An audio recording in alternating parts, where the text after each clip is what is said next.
but the insane contrast between how aggressive they were on the first attempt versus the second is drastic and should not be overlooked. This was some crazy bullshit, but once again, nothing new is actually introduced, so we can move on to Chapter 6. Chapter 6 is by far probably the most interesting one we've talked about so far. It begins with a cutscene, one that should be all too familiar to us as FNAF fans. So just for you guys, fuck talking about it, let's take a look at it together. So, this is it. It's time to end what William has done. It's time to end their suffering. Those little souls trapped in this labyrinth. I've gathered them up in here, and I can finally destroy them. I've found the ones that have yet to be destroyed and set free. For instance, those little children, the ones that come together as a group on a daily basis. I've always wanted to see them every single day. They'd always brighten up the atmosphere in Circus Baby's Pizza World. Every day, they'd come to play with all of the animatronics. Every employee, employer, and manager knew the name of those three. But ever since William made his poor design choices, things were never going in the right direction for them. On the very next day, they all disappeared. I'd never realized that William could create such abominations. I realized there was a reason why Funtime Freddy had a huge tank. It was quite obvious. And no wonder the other two were always active every now and then. Not to mention Circus Baby. She was brought outside on the first day and was forced to stay inside the next day.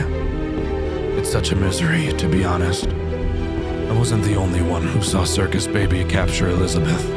Now, her soul is trapped inside of her. I wouldn't forget my daughter as well. No more shall I let her suffer as one of William's creations. This place is where everything shall end. A maze with no exit. A labyrinth with no prize. They don't even realize they are trapped. For some of them, I believe there is peace and perhaps more. Although, for you, William, the darkest pit of hell is ready to swallow you whole. You will keep burning and burning along with the creations of your own. This is where the story ends. For my daughter, the other innocent children, and William, this ends for all of us. End communication. God, it doesn't matter how many times I hear the FNAF 6 Henry speech. Every single time I hear it, it gives me chills. Easily one of the best monologues in gaming history, right up there with the definition of insanity speech from Voss. Try to find a better speech. I fucking dare you. Anyways, on to what we actually have to do during this section after that cutscene. Well, it's very weird, to say the least. In it, we play as the puppet, wandering through a dark forest. Scattered around are the 5 souls of the missing children, each with a color above their head. We know that at this point, we're playing as Charlie, Henry's daughter, obviously. After a bit of searching, we're told to find all of the magic to set them free. Hidden around the forest are several weird magic orbs. After collecting 3, we can begin to set the children free. We do so by finding 5 colored cupcakes around the map, and taking each colored cupcake to its respective colored child. Pause. That sounds terrible. Anyways, after doing so, we hear from Henry again. He thanks his daughter for saving the children, boasts about William finally being gone. He mentions he has all the Freddy files. He said it! He said it! And with that, we're ready to move on to the final part of our shift, wherein after we should hopefully have the cops arrive. Because if you recall, that's literally the first thing we did. Call the police, and they're somehow still not here yet, which is completely crazy, I will add. But who cares? Let's move on to the final shift. And here we are at the final chapter of the game. What's new to talk about in this final section? A cool final boss fight night? No, it's nothing new. Same shit, different day, really. But what is interesting is what happens afterwards. Henry arrives at some door. I assume it's the door to the building. He says way too much shit nobody cares about. Like deadass, he talks for so fucking long. Bro just recaps the whole game. It was so fucking boring, I'm not even gonna put you guys through it. Point is, he collected all the Freddy files, which helped him remember what William did or something, and now William's dead. Cool. Children are free. Great. Now all we have left to do is stop Fazbear Entertainment from ever coming back. How is he going to do that? Well, lucky us, that's not our fucking problem to figure out because Henry opens the doors and the credits roll and the Freddy Files comes to a close. Wait.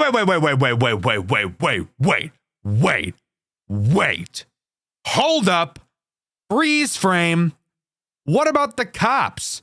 Do we not remember that this game began with a phone call to the police? Where the fuck are they? Were we Henry the entire time? Or are we jumping back and forth between two people? And if we were Henry the entire time, where the fuck are the cops? Why did we call them if we ended up leaving the building by ourselves anyways? What the fuck is going on? Also, if that wasn't a big enough of a fuck you, this game actually still isn't done. After the credits finish rolling, the fucking creator of the game starts talking to us and goes on a whole fucking monologue about having to do a whole bunch of shit to do something. I have no fucking idea. I was hardly paying attention. Basically, we have to go back to an earlier chapter with a locked door, find a key, open the door, but not before going to another chapter where we typed in a code and instead type in his name. Whose name? I have no fucking clue. Then open the door, go to another chapter to a room that we never did anything in, find another key or something, then play 4 mini games in the extras menu, but do something specific in them to find a key in all 4, then go to the survival mode of the game, which isn't even made, by the way. Click the bottom of the screen on an invisible fucking button, then you're teleported to a room with 4 keyholes and a door.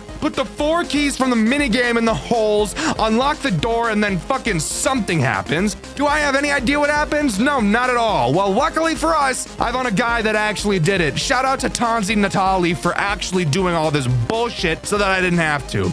Basically, there's a final boss fight with a character named Null, and it's just like a bullet hell, except shitty. Then the creator talks to us again. Apparently, the creator of the game inserted himself into the game as the Red Freddy, who apparently isn't even Golden Freddy, it's just the fucking developer. He says he can, like, change the AI of everything or something. Guys, I'm gonna be so honest, I just don't fucking give a shit. If you guys are curious as to what happened after the Null fight, go watch Tonsi's video about it. Holy shit, I just don't fucking care. But that's all the Freddy Files has to offer. Overall, I do think this game is actually pretty cool. I love the idea of mixing in night sections with the little mini games, and even though lore-wise this game is a confusing clusterfuck, I think from a gameplay standpoint, it was still pretty cool. Even if the gameplay is easy as fuck, at least there's something different to do all the time. Also, the pixel art style is super charming, so that's nice too. Well guys, another day, another new FNAF fan game coming out of the woodworks, and that FNAF fan game being spammed in my comments until I cover it. Usually when this happens, of course, I'm inclined to look at the project that people are talking about, and a lot of the time I add that game to my list of games to play over on Dxtr Black. Well, today is no different. One of the newest FNAF fan games to come out this year is none other than Fred and Pals. The game we'll be covering in today's video.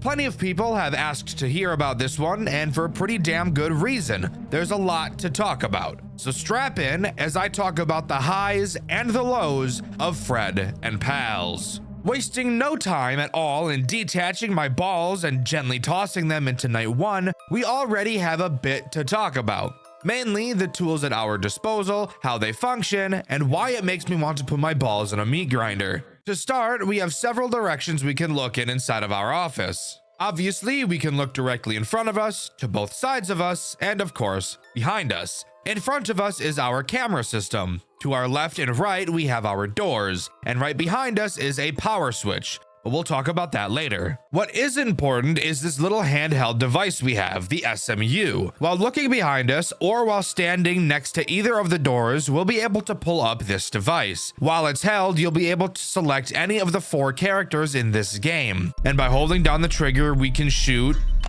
something in the direction we're aiming. What are we shooting? That I don't know the answer to. The device only has 3 shots in it before it needs to recharge, so we can't just be spamming this thing throughout the whole night. Unfortunate, I know, but I guess video game balancing will do what it has to do. Speaking of these characters we need to shoot, who are they? Well, actually, before we talk about that, you're getting ahead of yourself. We need to talk about the cameras first. Oh boy, the cameras. This is a lot more than you think it's going to be. Fred and pals decided that the camera system is where they needed to deviate from the normal FNAF game. And while I do appreciate the creativity, I don't appreciate it by itself. I want to preface, it's not bad, it's just a lot. To start, there is a metric shitload of cameras. Of course, my favorite thing when it comes to cameras, you can't move your mouse to select which one you want to use. You have to use A and D to scroll through each of the cameras. So 1, 2, 3, 1, 2, 3, 1, 2, 3, 4. 1, 2, 3, 4, 1, 2, 3, 1, 2, 3. However, unlike most other FNAF games that use this mechanic, it's not the slowest thing on planet Earth. No, quite the opposite, actually. You can scroll through cameras so quickly that sometimes you'll surf through 2 on accident. It is incredibly easy to do this and will 100% lead to you getting lost as to which camera you're currently looking at, and figuring out how far away you are from the camera you actually want to look at. Speaking of looking at the cameras, let's talk about how fucking sick these ones look. They use night vision, which is why they're so green, but it also puts this crazy filter over them, which I think looks incredible. But hush up, I'm not done talking about how the camera controls. I know I'm all over the place with my explanations right now, but I don't care. You may be thinking while looking at these cameras, hey Dexter, these camera shots are kind of small. Why aren't the cameras scrolling back and forth? Fantastic question. The answer to that is you have to scroll them yourself. I'm getting flashbacks to late shift at Nintendo World. Please don't do this to me again. You have to click and drag with your mouse to scroll the cameras. But the best part, the cameras scroll in the opposite direction that you drag it in. So that's a bit disorienting to get used to, but get used to it, you must. The last thing to talk about before we move on to the threats, moving back to the doors, on top of being able to murk animatronics with our SMU, we can also close the doors like normal people. However, the doors are controlled with a crank of all things for some odd reason. No idea why, that seems pretty weird. But that means that the door can only be closed as long as you're holding it. But we'll get more into doors and how useful they are a bit later. For now, let's talk about the one threat this night introduces, Fluppy. Yes, by the way, I'm serious. That is actually this character's name. It's really just Bonnie, but the devs thought that the name changes in this game is what they needed to crack down on. Don't get me wrong, I love all the silly names in this game, but I do need to point out how silly they are. Fluppy's goal is to make it to your left door, just like Bonnie from FNAF 1. He will slowly creep through all of the cameras until he gets there, and this is where I want to mention how fucking nasty these characters look, especially the poses that they're put in on these cameras. Seriously, look at Fluppy, bro! Tell me it doesn't look like he's a child predator. He does! Child predator ass rabbit. Look at that. Fucking look at that look in his eyes, dude. What do you think he doing on a regular basis besides grooming minors on Discord? Anyways, moving past that, once Fluppy gets to the storage closet and has a successful movement opportunity, he will enter the doorway to your office. However, you will not be able to see him in your doorway since it's too dark. This gives you a reason to be keeping track of him on the camera, because if you don't, you're going to get fucked up because he doesn't make a sound cue when he's at your door. When he is at your door, you need to pull out your gun, select Fluppy, and well, just watch what happens next. Boom, bitch!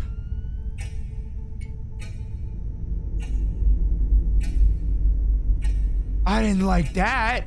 Yeah, honestly, one of the creepiest animations I've ever seen. The moment I saw this, I knew this was going to be getting a Dexter White video, and here we are now. Once you shoot him, he will go back to the stage and the cycle will continue. Survive until 6 a.m. and we'll move on to night 2. Night 2 is pretty much the same as night 1. To start, we obviously get a phone call from the phone guy. He asks us if we used our SMU on Fluppy. Obviously, we know we did. He says they found him standing in the back room looking up at the light. They went to grab something, and when they came back, he was back on stage. I have a real question. Why on earth? Why the fuck ever would you work at a place like this? You're telling me that the robots are moving, you don't know why they're moving, you're positive they shouldn't be moving, and yet here you are, still working while they're doing so. I feel like any sane person would get the fuck out of there immediately, but I digress. Night 2 introduces one new threat, that being Chica, or as this game calls her, Henrietta. Henrietta, as I'm sure you could have assumed, works in the exact same way as Fluppy does, except she attacks your right door instead of your left. Same rules apply to her. When she enters the doorway, which just like Fluppy, you won't be able to see, all you have to do is select her on the SMU and blast her ass and she'll go back on stage. This night did bring up a concern that I had, however, and that comes with the way the cameras operate. I mentioned how you can't just select any camera that you want, and you have to surf through each of them one by one. Mechanics like that always make me nervous in FNAF games since it takes away a large element of your control. And in a genre like FNAF where control isn't really something you have, I'm sure you could understand how this would get pretty scary. So this brings up the beginning of a flourishing strategy. To avoid switching cameras as much as possible, I needed to figure out which cameras were the last cameras that both Fluppy and Henrietta appeared on. That way I could just camp those cameras and not have to worry about constantly following them around. So I learned that Fluppy's last camera is the storage room and Henrietta's last camera is the delivery camera. And with those two important pieces of information in my noggin, we're safe to move on to night 3. With night 3 coming along, a new character is added. This character leads to a new strategy needing to be thought up. But before we talk about this new character, I want to talk about the phone call we get on this night, as it gives some pretty interesting information. To start, Phone Guy mentions that Henrietta was found in the kitchen banging pots and pans, but when he entered to investigate, she froze, which I think is really fucking creepy. It's like some Toy Story shit. She only moves when you're not looking. He explains that she's supposed to do that during the day to make the kids think she's cooking, but during the night, it should be impossible. The second thing he brings up is their head technician who should be coming to fix this problem. His name is Will. Now, could it be a coincidence that the name of this technician is a shortened version of FNAF's main antagonist? Well, yes, it very well could be. Do I think it is? No, not really. We don't get much information about him on this night, however. Anyways, moving on to the threat this night introduces. Voss. This game's Foxy. Except you want to hear something really funny? He doesn't work how Foxy works at all, and he actually makes me piss fire. Voss is present in the sheriff camera. If you pull up your camera, you'll notice several areas are red and have an electricity symbol present next to them. Throughout the night, Voss will progress through multiple stages on his starting camera. When he leaves this camera, you will hear him whistle. When he whistles, that signals to you that he has gone to one of the cameras with a fuse box. You will have to quickly find which camera he went to and hold space to send him back. So, technically another find them on the camera mechanic, which I'm not too thrilled about. However, at least there's only 4 cameras he can be on. And if you're anything like me, you remembered the tap pattern to get to each one so you can quickly navigate all of them. Oh yeah, and I totally forgot to mention that one of the fuse boxes is directly behind you.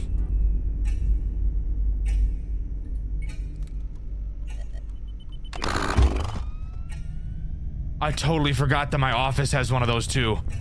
Oh my god. I'm paranoid.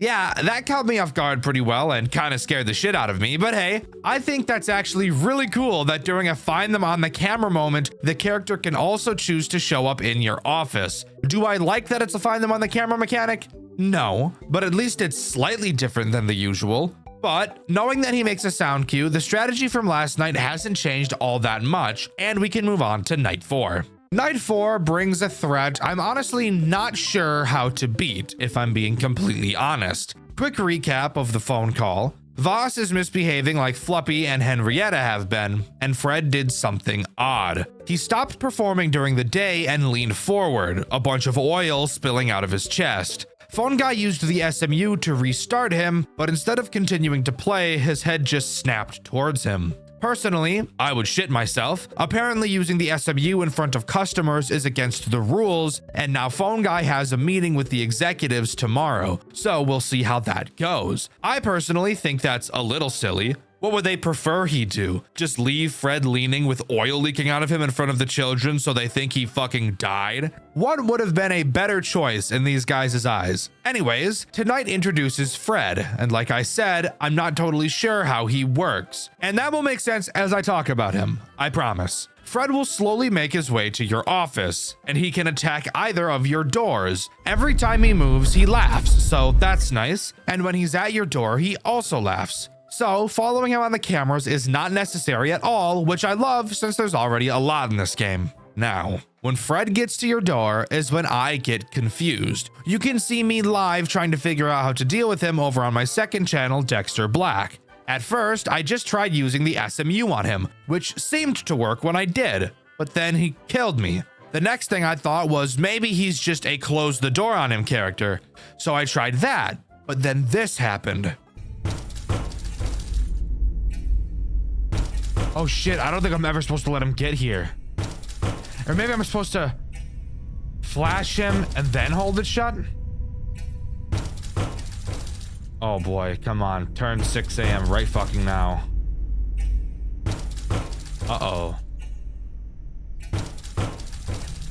Please, Chica, be nice. Fluppy can't hurt me. That was so gay what I just did right there. So yeah, he'll just pound on the door for the rest of the night. And if you ever let go, you immediately die. So obviously in that clip, I beat the night. And with the way I now write my Dxtr White videos, I haven't actually attempted night 5 at the time of writing. But if I had to guess, you have to flash Fred with your SMU, then close the door on him. But I guess I'll get myself confirmation on night 5. All right, night 5. The night I said I'd get confirmation on Fred's mechanic. I actually think writing the way I do bodes great for how shitty this game is at explaining anything.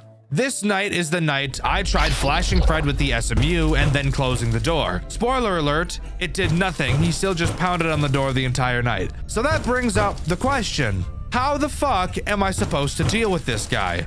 Well, I've got one more theory, but before I talk about it, let's talk about this night's phone call. Not much happens in it, but Phone Guy does tell us the meeting with the higher-ups didn't go well, and that he's getting fired. He said someone will be coming to collect his things, but they didn't tell him who. I find that odd because from everything that I know, you collect your things and someone is with you to make sure you don't, steal anything. That's how it went when I got let go from my previous job. So I find it weird that he doesn't even get to do that. He says that the building is closed to the public and explains that the only reason we're still here is because of a safety protocol. Now, I usually wouldn't question an explanation like that. However, Phone Guy laughs and says, "Yeah, right," after saying so. But he doesn't elaborate further. He says tonight is his last and that he'll be fired, so I doubt we'll be hearing from him tomorrow. Now, on to my theory on how Fred works. Throughout this video, you might have been wondering, Dxtr,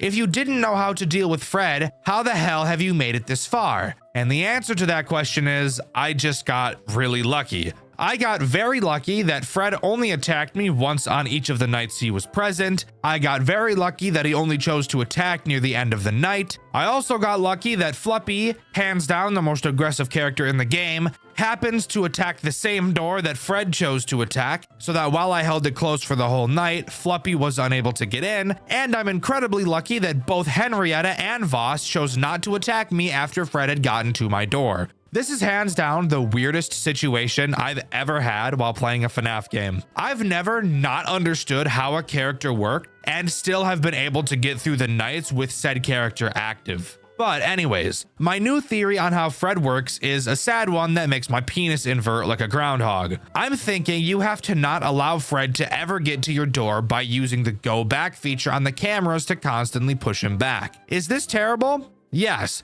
But that's exactly why I think that's what this game is going to want me to do. We'll find out on the final night. But I think this shows a great point of how you really need to explain things to your player. I should not be struggling this hard to figure out what a character does. Sure, you could argue that the Phone Guy saying Fred's head snapped towards him when he used the SMU was a hint to not use the SMU on him, which sure, I think that's a bit silly, but we'll roll with it. But even if that was the case, the game explained to me how the other characters worked in detail. Why not Fred? Also, if I can't use the SMU on Fred, then why the hell is it even an option on the SMU unless to hint at the fact that I can use it on him? Maybe I'm just going insane, but I don't think I am. At least give me a death explanation like a lot of FNAF fan games do. I love that shit. Anyways, time for us to move on to the final night. Hopefully it's not too bad. Okay, so night 6. Needless to say, is not even remotely close to what I expected it to be at all.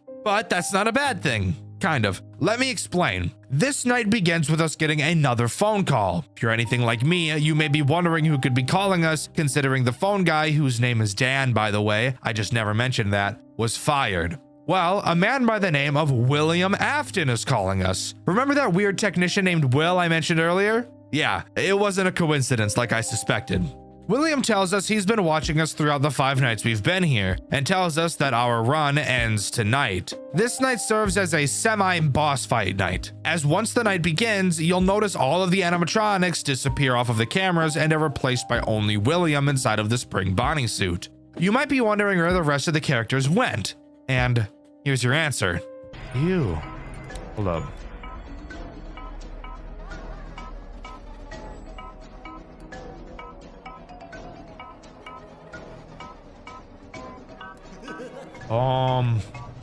The ghosts are fucking around me. Hello? How did you guys get here? What do you have in your hand? Is that a knife? Bitch, don't come near me with that thing. So yeah, that's pretty terrifying. Anyways, how do you deal with Afton? Well, here's actually the really funny part about that. You don't. Because you can't. All of the characters are blocking your doors, preventing you from moving over to them. So when William gets to your office, you'll be dead no matter what. However, you getting knocked out by William in the office is intended, as after you come to, you'll find yourself in the back room of the building, stuffed inside of a springlock suit, with William standing in front of you. He has a classic villain monologue, and I'll just let him do the talking. Good morning. So, finally awake? Head still ringing?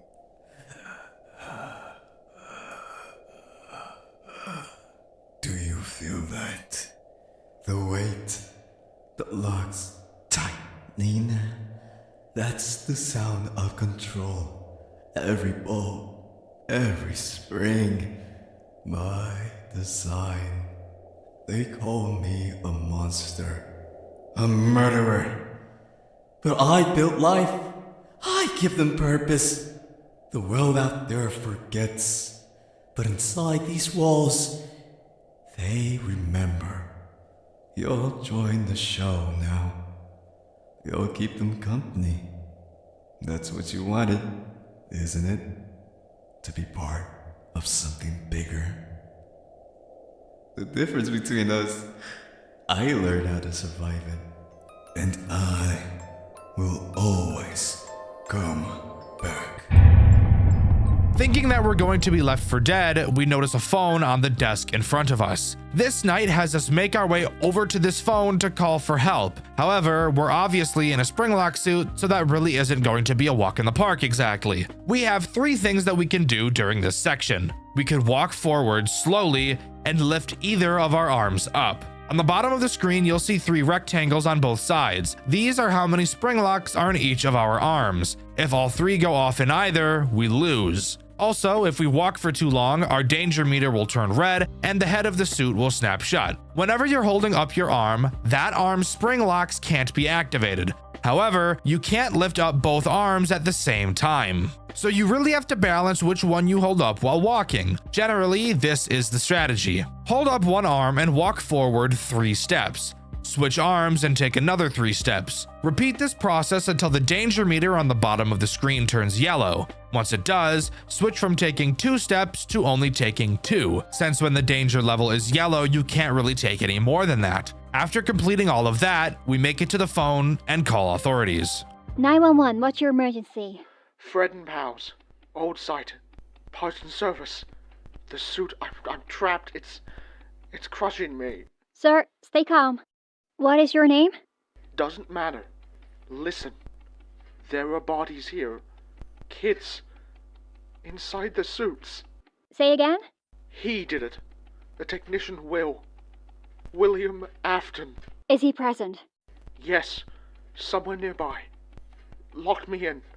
I tried to stop him. The rescue units are dispatched. Stay online with me and keep talking. The children. They won't let me go. Sir, what is that noise? Hello? Hello? Authorities have apprehended William Afton, former technician for Fred and Pal's Pizza Entertainment. Following an anonymous emergency call, authorities conducted a thorough investigation inside the abandoned pizzeria. They recovered the remains of the missing children, trapped within the animatronic suits, and also discovered the security guard's fate sealed within another suit. Evidence confirmed William's role in the horrifying events. With the truth finally revealed, the pizzeria was closed permanently and the community could begin to heal. Though the security guard did not survive, their courage brought justice. William Afton and his grim legacy will remain forever trapped within the darkness of Fred and Pals. And now, at last, the soul of the children find peace and can move on, freed from their torment, leaving behind a sense of calm and healing. And there you have it. With that, we get the good ending, and Fred and Pals comes to a close.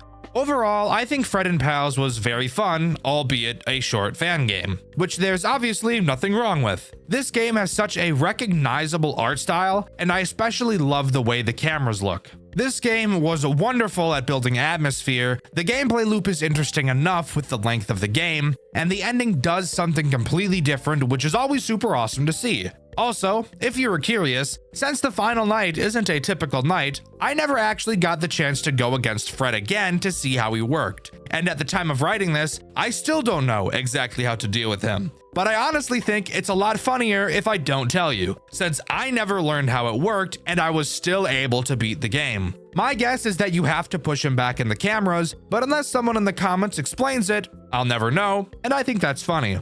What do you think is the most overused and bloated genre in the FNAF community? I know that might seem like a weird question, but in recent years, I really think I've come up with a really good answer to it. Just something that you see in FNAF games that has become sickening to see. Maybe you think the ransomware trend has run its course and needs a break for a while. Maybe you think boss fight nights have been done to death and we need something new. Or maybe it's something else entirely. Well, for me personally, I think every other FNAF game being about Fredbear has been done so much and I just really need a break. However, as I'm sure you could have guessed from me bringing this up, that is the type of game we'll be talking about today. And no, unfortunately for you, it isn't Fredbear game number 998433, so if you were hoping for that today, I apologize. But stick around because I think you'll really like this one too. Maybe. The game we'll be talking about today is called Welcome to Fredbears, and I'm willing to bet that even if you've seen this game before, you might not know which one it is just from me talking about it, since all of the titles of the Fredbears games are pretty much exactly the same. I would explain what the game is about, but that's what the entire video is, so just strap in, try the Big Mac meal for the first time, and let's get right into Welcome to Fredbears. Welcome to Fredbears starts with an opening cutscene. In this game, we actually play as William, which I think is pretty cool. We get a call from an unknown number, and the man on the other end explains that he works at a storage facility in Utah. I personally didn't even know anybody actually lived in Utah. I thought that was just like some fairy tale place, but hey, I guess you learn something new every day.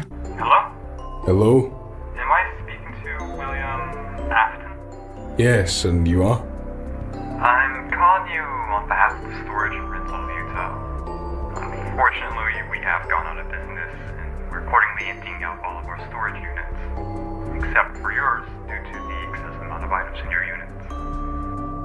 So please come to the storage facility at your earliest convenience, or you will be fined. If possible, tonight.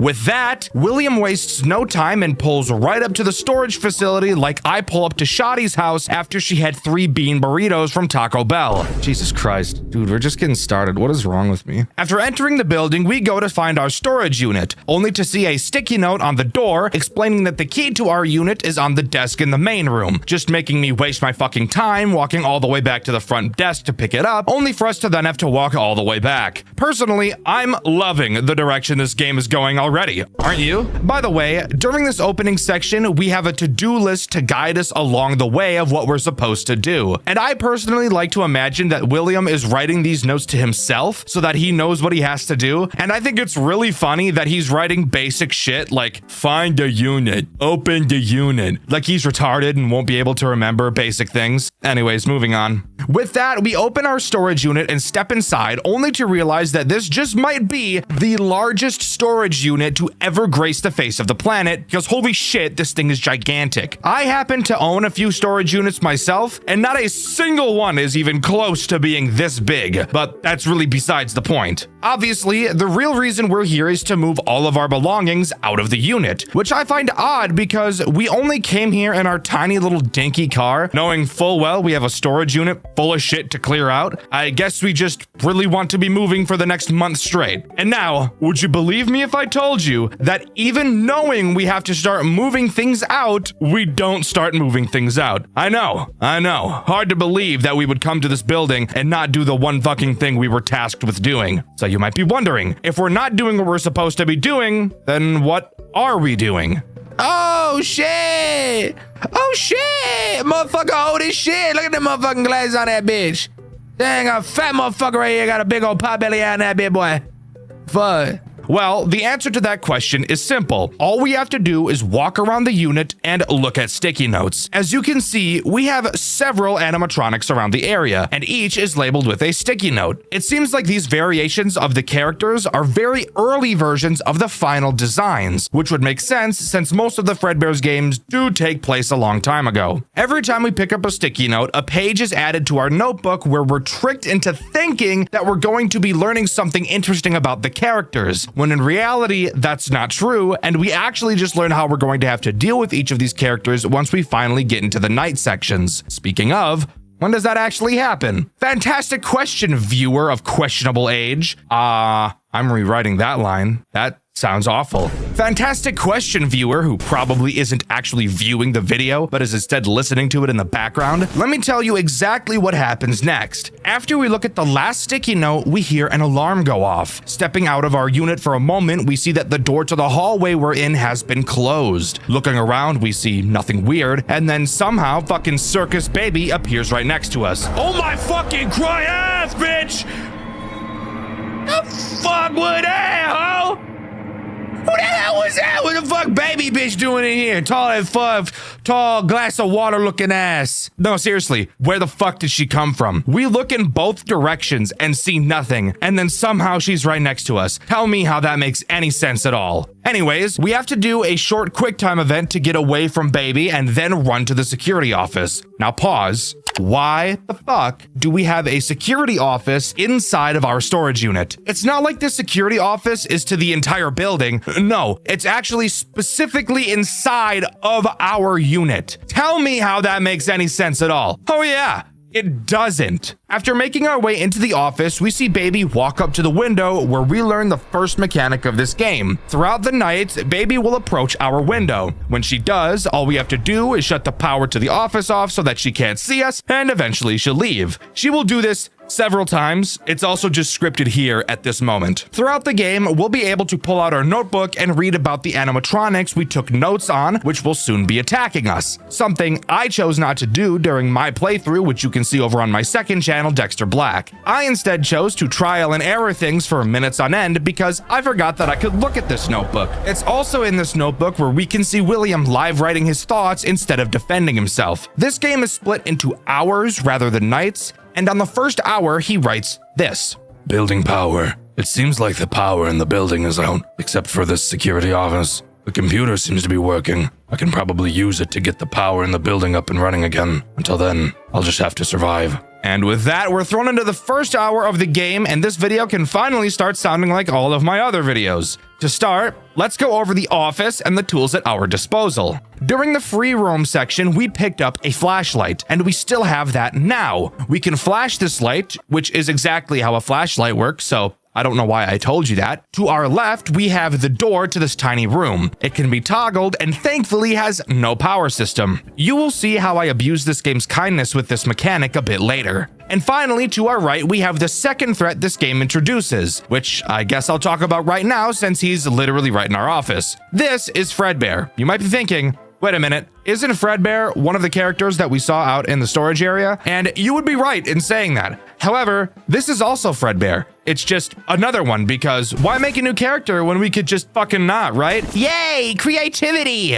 Throughout the night, Fredbear will try to get up and attack you. Dealing with him is incredibly easy. All you have to do is occasionally hold your flashlight on him and he'll sit his fat happy ass back down. Your flashlight also has no power, so you'll be happy to hear you don't really ever have to worry about that. Finally, the last thing to talk about is the way the night progresses. Even though we have a clock on our desk, that is very misleading as this game is not completed based on time, but is instead a task-based completion game, which you know what that means. No actual task, and it's just waiting with extra steps. Also on our desk is a computer. Turning on the computer will show two things that we have to reboot: the ventilation and the power. When you click on them, they will slowly start to reboot, and once both of them are rebooted, then the hour will be over. Very boring, but sure, whatever, I guess. Something I want to mention about Baby, since it actually makes sense to mention it now, is what happens when you turn the power off to deal with her. Well, that's very simple. Not only does your door open if it was closed, but of course your computer will turn off as well and progress to rebooting will be paused. Now, that's not a problem at all, but what is a problem is the embarrassing amount of times I forgot to turn the computer back on, leading to the night taking way fucking longer than it ever needed to. So, even though Baby did follow us to the room this night, she surprisingly isn't actually active at this point in time. Who is active, however,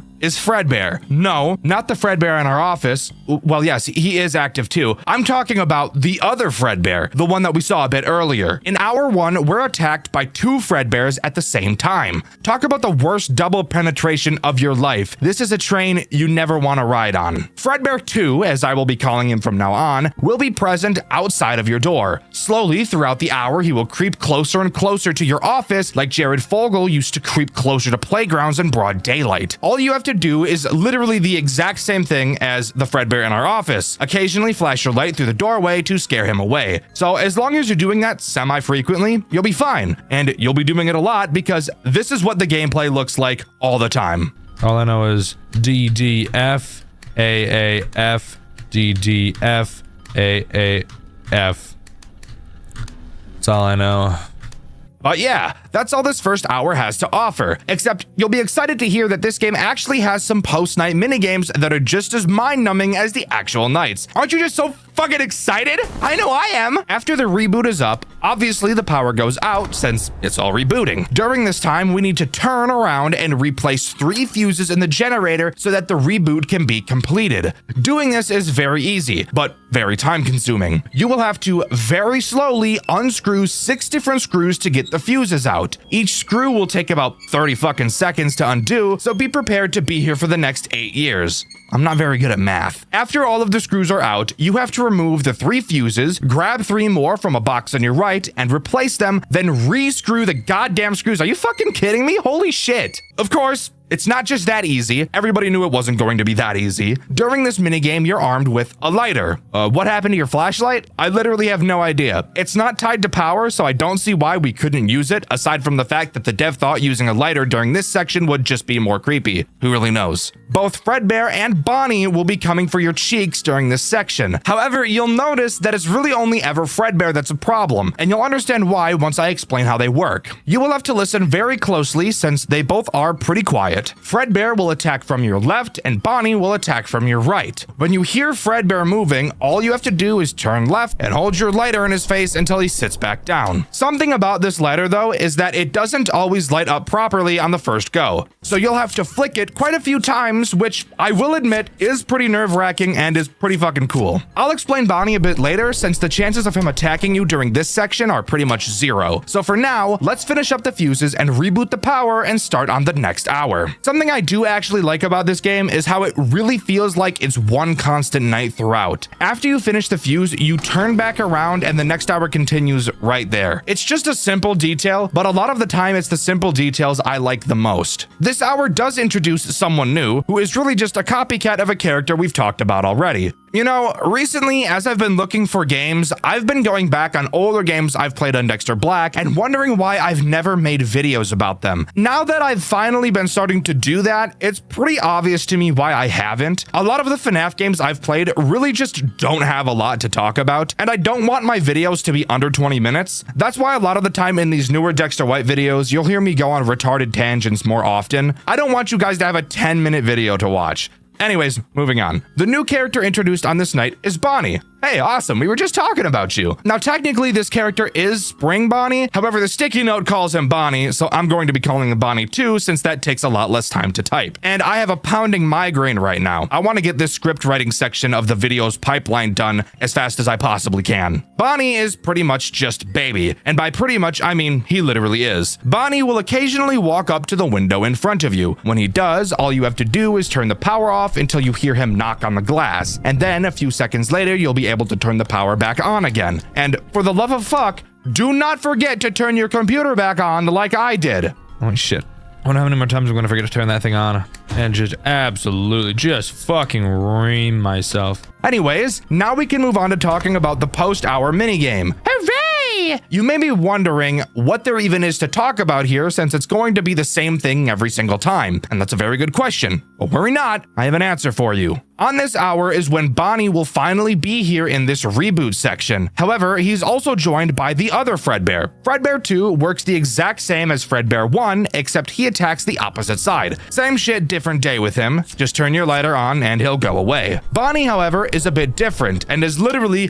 completely useless as a character during this section. He will only ever attack your right side, and he has a different sound cue that plays from Fredbear 2. The difference between the sound cues is incredibly noticeable, so you will literally never mess them up and confuse the two. When Bonnie attacks, all you have to do is not turn the lighter on, so you can literally just fucking ignore him. It's not even like you can't move. No, you can move as much as you want. You can even keep unscrewing and he won't bother you. So like, what is even the point of having him there? I have no idea. Anyways, that's all I wanted to talk about. Let's move on to the next office hour.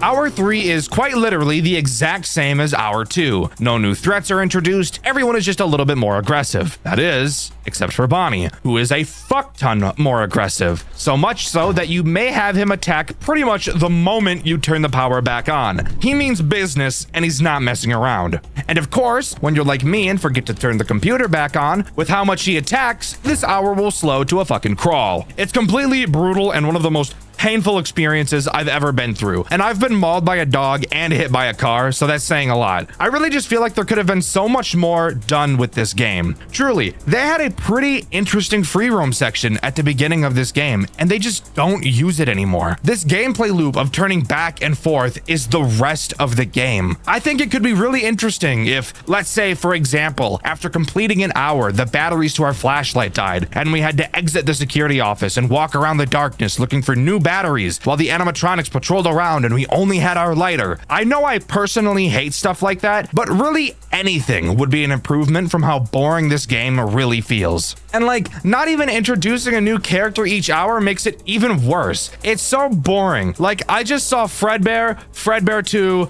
and Bonnie. Why are you only giving me them again? Add something new. Even if it's not a new character, add a new mechanic. Make the task you have to complete each night something different, not just a fucking waiting simulator. Make one of the tasks be a minigame where you have to move through a maze or something, like the Tron game you have to play when you're doing heists in GTA Online. That'd be so fucking cool. But no, instead we're given barnacle dick, bottom of the barrel ChatGPT ass ideas. Actually, that's not even true. I bet ChatGPT could think of a somewhat different way to spice up the gameplay a little bit. This game looks really good, and the voice acting we've heard is amazing. It's just really disappointing that the actual gameplay of the game isn't interesting at all. Anyways, of course, after completing the task, we turn around and do the exact same fuse box task again, which, by the way, I will mention is very odd. Why are we having to replace the fuses every hour? This seems very counterintuitive. William has to be spending upwards of $12,000 on fuses monthly to keep this shit lit up. And we know he is because when we first entered the unit, the lights were on. And from the phone call, it sounds like he hasn't been there in a while. So like, what the actual fuck is going on? So much of this game just doesn't make any sense. But whatever, let's just move on to the next hour where hopefully something new is introduced. Hour 4 or 3 a.m. once again,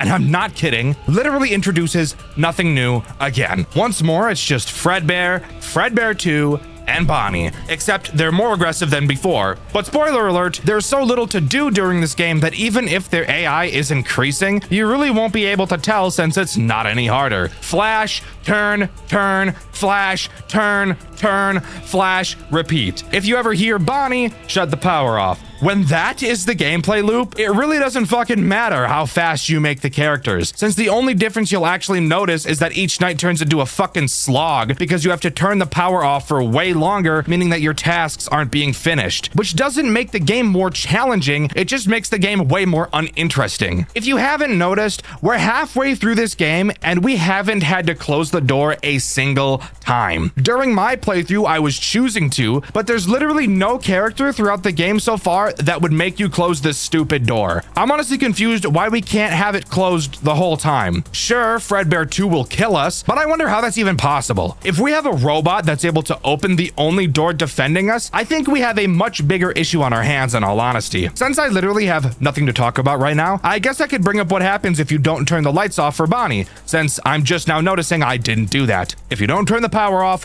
he'll punch a hole in your window like he's Blank from Five Nights at Candy's. That's about it. But guys, come on, can you tell I've really got nothing to work with in this game? And of course, the post-night minigame is nothing different at all. Fuck trying something new and exciting, right? The entire FNAF community are all retards and they'll just eat up anything you put in front of them. And that pisses me off because it worked on me. I beat the fucking game even though I thought it was boring. Maybe I'm the problem. I have no idea. I want to keep yapping about stuff since I can tell this script really isn't going to be much longer if this game keeps going in the direction it's going in, but I've really got nothing else to talk about here, so let's just move on to Hour 5. Hour 5, thankfully, does actually give me something else to talk about. 2 new things, actually. Don't know why you couldn't have just split them up so that the last night wasn't so fucking useless, but oh well, I suppose. This night reintroduces Baby, so let's get to talking about her since her mechanic has changed just slightly. Same thing as before. She'll walk up to your window on occasion just like Bonnie, and all you have to do is turn the power off. But then she'll walk to the left. This signals that she's about to attack your door, so you'll need to close it. Now you might be thinking, how are you going to be able to turn the power back on and close the door by the time Baby is able to get over to it? Well, come on in real close because that's a really good question. And luckily I do have an answer. You're just not really gonna like it. You can actually close the door while the power is out. Yes, I'm serious. I lied before. There's just so many goddamn problems here. I don't even know where to start. What do you mean the door can close while there's no power? It's a mechanical door. It needs power. What is this bullshit? Name one other FNAF game with a closable mechanical door that can be closed while there's no power. I'll wait. Oh yeah, it fucking isn't any because that's stupid and doesn't make any fucking sense, now does it? That means that the only thing the power controls is the light to the room we're in. No, not the flashlight, the room light and the computer. That's literally it. What do we even need to reboot anything for? This seems completely pointless now. I could probably talk all day about this, and while I would love to pad out for runtime, I also don't want to piss you guys off, so let's just move on. The final threat introduced on this night is Foxy, who is probably the most useless character in this entire game. And I know that may come to you as a surprise, because every character in this game seems pretty useless. Foxy attacks via the door. And I bet from myself saying that you can already guess exactly how he works and exactly why he's so useless. But in case you aren't able to put those pieces together by yourself, allow me to assist you. Occasionally, Foxy will sprint at your door and you'll have to close it to stop him from eating your butt. However, since the door has no limit to how long it can be closed for and it doesn't open when your power is off, you will probably never see Foxy throughout your entire playthrough. Just occasionally hear him slam on the door. This may make you wonder what I was talking about earlier where I said I was going to abuse this game's kindness. Editor, run it back. You will see how I abuse this game's kindness with this mechanic a bit later.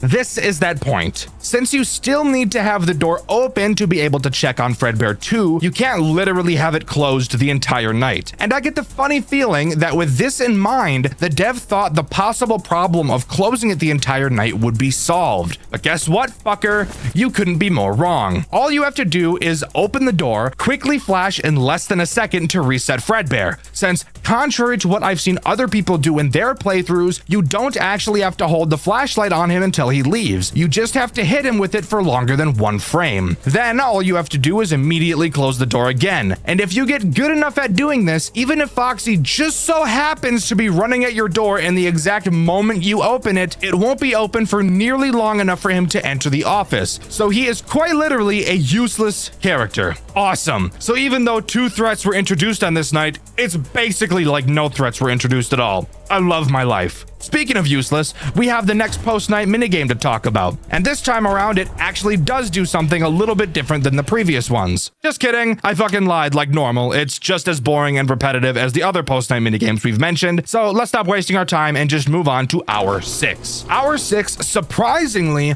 once again introduces something new to the mix, and I'm actually not lying this time. However, with them introducing a new character on this night, it actually means that each hour could have had one thing introduced each, and this game just chose not to do that, which will forever be mind-boggling to me. This new character is Freddy, I think? I have no idea what the fuck it is. When you guys see it, you will have to comment down below on who you think this is supposed to be, because I really can't tell. This new threat, who I'll call Freddy, is another window attacker, since we've already established that the door is useless. When he approaches your window, he makes it clear that he has night vision, since turning off the power will not be enough to stop him. What you'll have to do instead is actually a lot less annoying, but hey, at least it's something new. Once he approaches, all you have to do is hold your flashlight on his face until he leaves.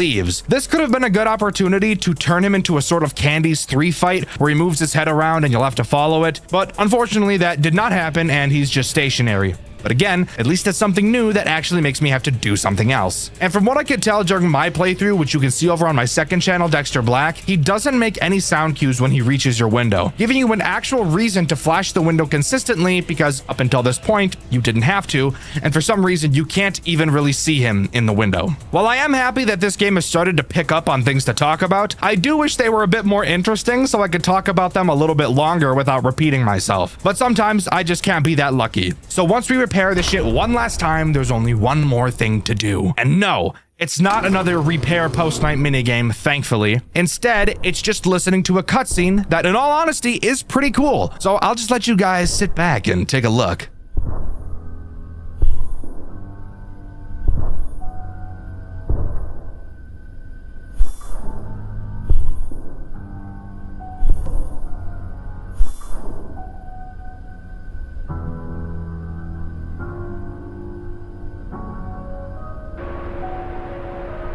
Hello, William. It's me. You still recognize me, don't you? Well, you should, I suppose. After all, it was you who left me like this. Why didn't you do anything? Scared of getting the blame. Now standing here, 17 years later, all the blame falls on you. 17 years, William.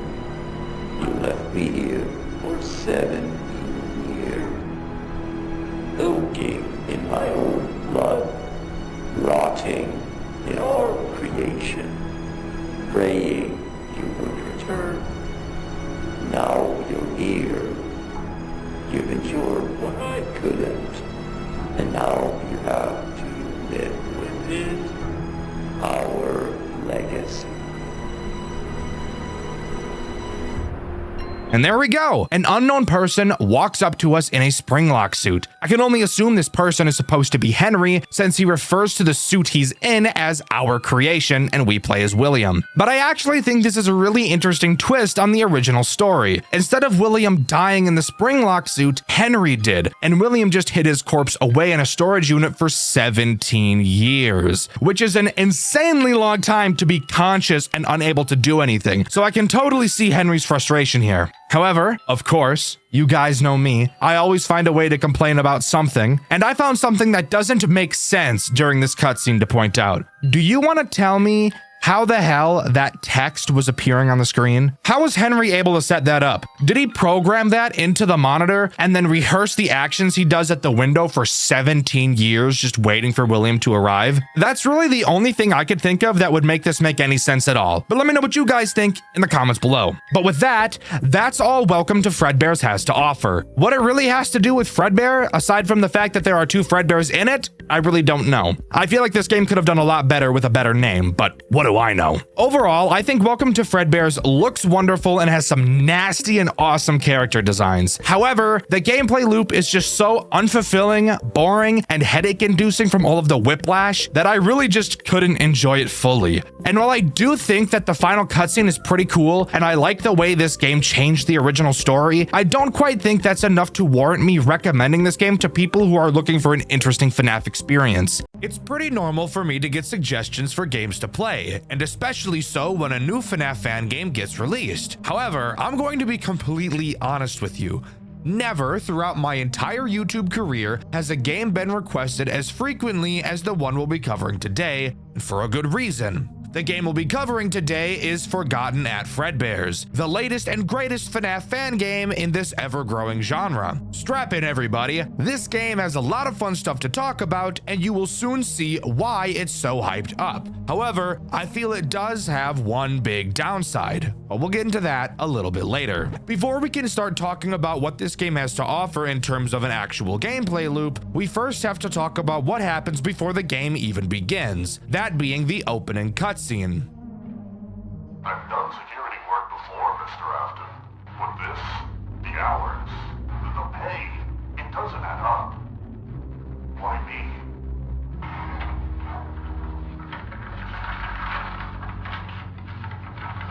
You are reliable, John. That's all I need. A reliable man who does his job. The previous night guards will tell you everything you need to know. Do not concern yourself with the rest.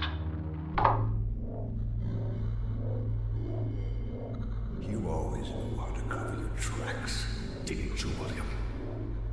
But I know what you've done. I've always known. It's not revenge. It's justice. Justice for her.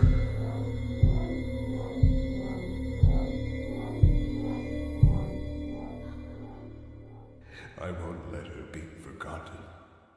Alright, so already we've got a lot to unpack. To start, I'm assuming that we'll be playing as the guy William was talking to, John. William is hiring a new guard, but as you can already tell by the sinister look on his face, he clearly has some ulterior motives. Henry is pretty pissed, and should be. William did kill his daughter after all, but I wonder if there's any proof of that murder actually happening. Afterwards, we're booted into an 8-bit minigame with a beautiful art style. Holy shit, this pixel art and animation is phenomenal. In it, we play as Evan, William's son, the crying child. However, instead of Evan getting bullied by the teenagers, Evan witnesses Charlotte being bullied by them instead. They push her outside into the freezing rain and Evan follows after her, only to watch William, his father, approach her and kill her in the alley. Evan runs back inside to Henry, Charlotte's father, and tells him what he saw. During their conversation, we can see the security puppet bolt past them in the direction of the exit door Charlotte got pushed out of, and this minigame comes to a close. So wow, this early in the game and we already saw the death of the first child. Should be kind of crazy out here, I suppose. Anyways, moving on to talking about night 1 and what this game really has to offer. The first thing I want to point out is how beautiful this game looks, especially when it comes to lighting. The designers of this game absolutely nailed the atmosphere of this game, and trust me, it only gets better the further down the rabbit hole we fall. The controls of this game are really a masterpiece, I can't lie. In my FNAF Rewritten 87 video, I mentioned how much I hated the way the mouse controlled, and how it was probably my biggest issue with the game. I cannot make the same complaint about Forgotten at Fredbear's. This just might be the most satisfying and responsive mouse controls I've ever felt while playing a FNAF game before. You wouldn't think you'd really notice a difference between FNAF games, but when you play as many as I do, it will be something you pick up on really quickly, and I really appreciate the devs of this game for nailing this so perfectly. Anyways, what about the tools at our disposal? Well, this game keeps it pretty simple. In our office, we have 2 entrances, I think. I know the door to our left is an entrance, but I'm also pretty sure that this big blurry thing in front of us is also a door. And this is corroborated by the way the camera map is set up as well. You can walk up to the door on your left, but just doing so will make it seem like it doesn't do anything at all. It will become very apparent what this door does once we start talking about one of the threats this night introduces. Of course, this game also has a camera system, as I already mentioned, and it comes equipped with several speakers to play music over. I'm sure you can guess where this is going. Before we start talking about threats, I think we should talk about this night's phone call and why I feel it's so weird. There are actually 2 phone guys, and each of their names are Joe, referring to themselves as Joe A and Joe M.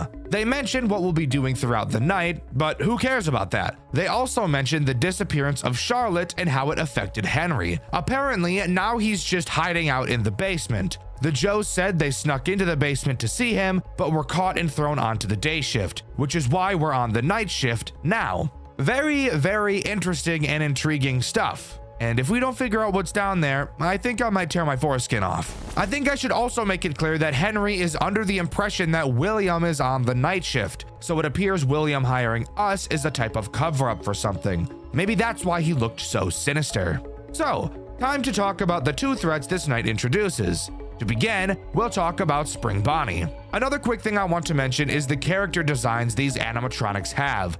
They all look super sleek, but Jesus Christ, are they uncanny and terrifying looking. If I were a kid coming to these restaurants, I don't think I'd ever want to come back. These things are scary as fuck. Anyways, what does Spring Bonnie do? Well, he makes use of that left door I mentioned earlier.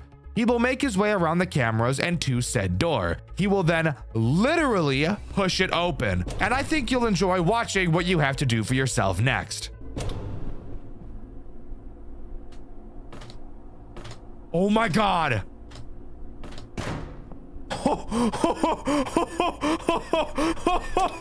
What the fuck?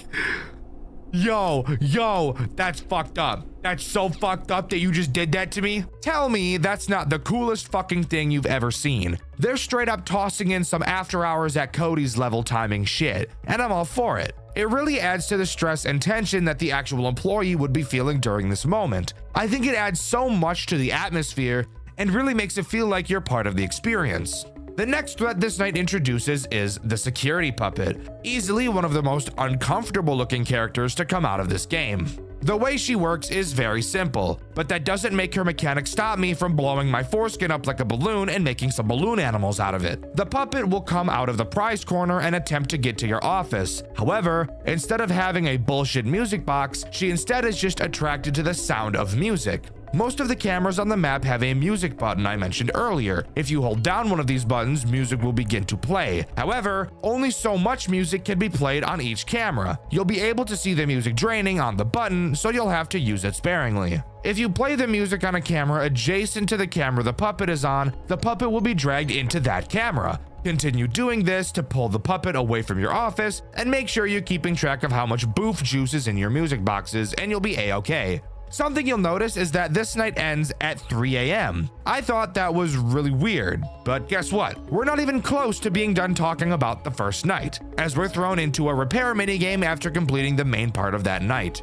In this vent area, there are 4 vents, one on each side of you. Ignore how we even got to this position. I'm assuming we just climbed through one of the vents possibly.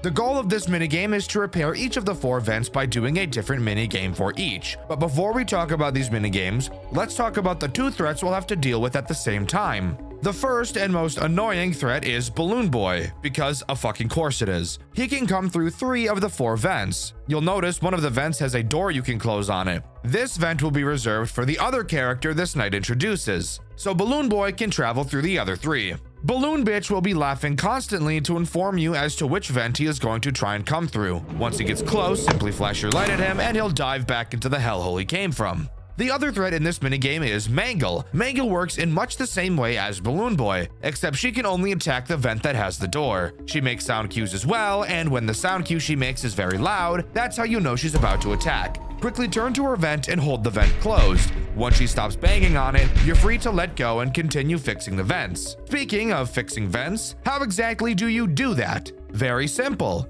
Just kidding, each vent has a different minigame. The first vent will have you match several symbols multiple times over. This minigame is obviously super simple, but do keep in mind you will be being attacked by 2 dickheads at the same time. Once you complete this minigame enough, you can move on to the next. The next minigame has you playing Simon Says. Easily the most frustrating of the 4 minigames for one main reason. You cannot drop the maintenance panel until the system has stopped showing you the Simon Says panels. So, if you hear Mangle about to rape your shit, you'll have to wait until the panel very slowly shows you all 5 squares you have to memorize before you can deal with her. You then have to hope to God you remember the pattern as you turn back, because if you fuck up, your repair percentage will drop and you'll be stuck doing this minigame for even longer. The next minigame is Simple Sugar. Every few seconds, a letter will appear. All you have to do is press that letter on your keyboard. Do this enough times, and we can talk about the final minigame. The final minigame blows a bit of dick. You will have 2 bars with 2 small rectangles at random points on them. Clicking and holding a bar will make it start to fill up. If you let go, the bar will slowly decrease. You have to get both bars to be inside of their small rectangles at the same time, and do this several times for the minigame to end. This isn't by any means a difficult minigame, it just makes my dick hurt and my blood pressure rise. But if you can complete all 4 minigames, Night 1 will officially be completed. That's right, that was all only Night 1. Hooray! Hooray! I let you take the night shift. I thought the other guards were too curious. I told you I trusted you to handle things. So go ahead, play a little card. But I know what you did, and I'll be the one who will deal with you. Our creations will be your undoing. I know the truth, that I won't let you live after what you did to my girl. I know what you are capable of. I'm sorry, old friend. Well, would you look at that? Henry appears to be tampering with the animatronics to make them more hostile to attack William, since obviously Henry is aware that he killed his daughter. However, what Henry doesn't know is that William isn't actually working the night shift like he said he was. William is 3 steps ahead. He knew Henry would do something like this, so he lied to Henry that he'd be taking the night shift and hired us in his place. This is actually some really cool light Yagami type storytelling. I actually really like it.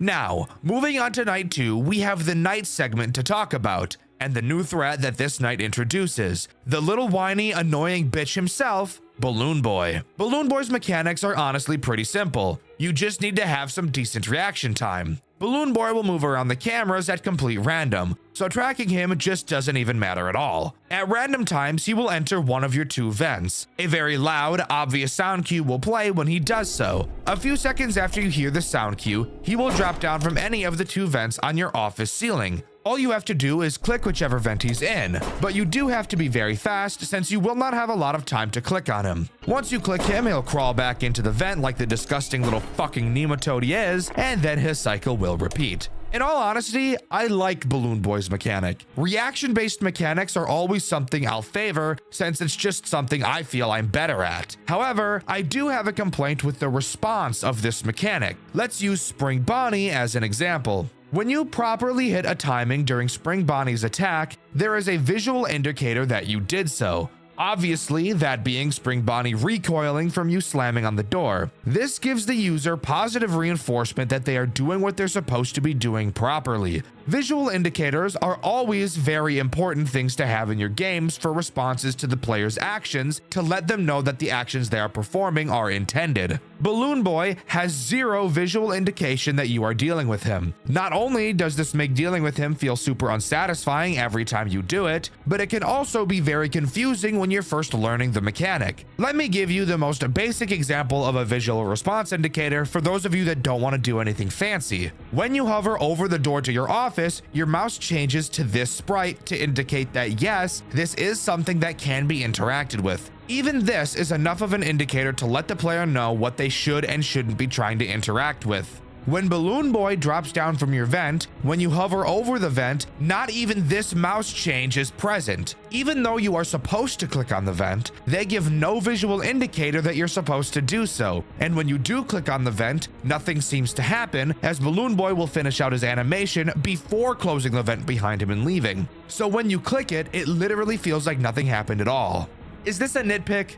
Of course it is. However, I feel it's these little details that matter the most. When small things like UI and visual indicators are done properly, you won't even realize they're done properly at all, but you will realize when they're done poorly.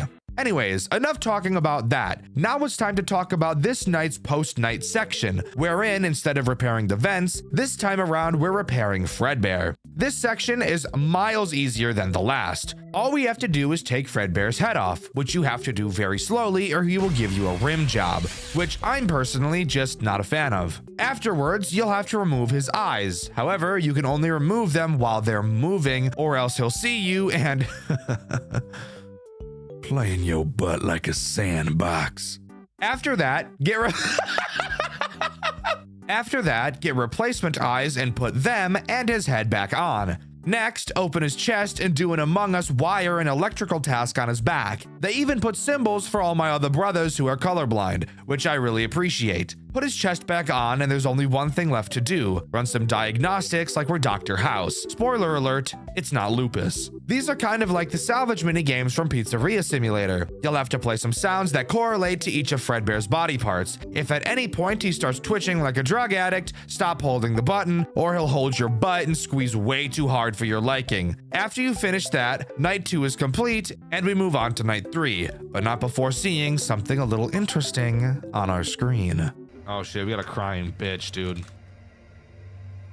Get your ass up. Yeah, that's right. Get your ass up. He's home again. Did you hear the door, Evan? You saw her, didn't you? Charlie, bleeding. I didn't mean to see. I just wanted to check up on her. But you did see. You saw what he really is. He wears a smile in the daylight, but you know. You didn't forget. I don't want to remember. Too late. You know what happened to your sister, Evan? She's at Mom's. She's just visiting. No, she's not. Do you really think you're safe here with him? Lie still tonight. Don't speak. For next time, he'll open the door. No. Please don't be him. Oh. Evan, there you are, bud. Wanted to check on you. Your birthday's coming up. Got something really special planned. Yeah, sure. Thanks. Been quiet lately. Everything okay? Just tired. Alright. Get some rest then. He's lying. You saw it. Charlotte. The alley. His hands. Henry's gone. We don't know why. You can't let him get away with this, Evan. Stop. Stop talking. You remember. And he can't know that. Ooh, shit. Night 3 only introduces one new threat, and I honestly don't feel like they're that much of an issue. But before we talk about that new threat, we need to talk about the insane phone call we got to hear. Joe A mentions that Henry was working on something that would make the animatronics be able to be controlled remotely, and they heard about it right after we noticed that Fredbear was tampered with, which was seen at the end of the post-Night 2 repair section. When Joe A mentions this, Joe M gets incredibly angry, and we hear the following crash out of epic proportions. Joe! The hell are you going on about? That's enough! Focus on the job, not on things that don't concern us.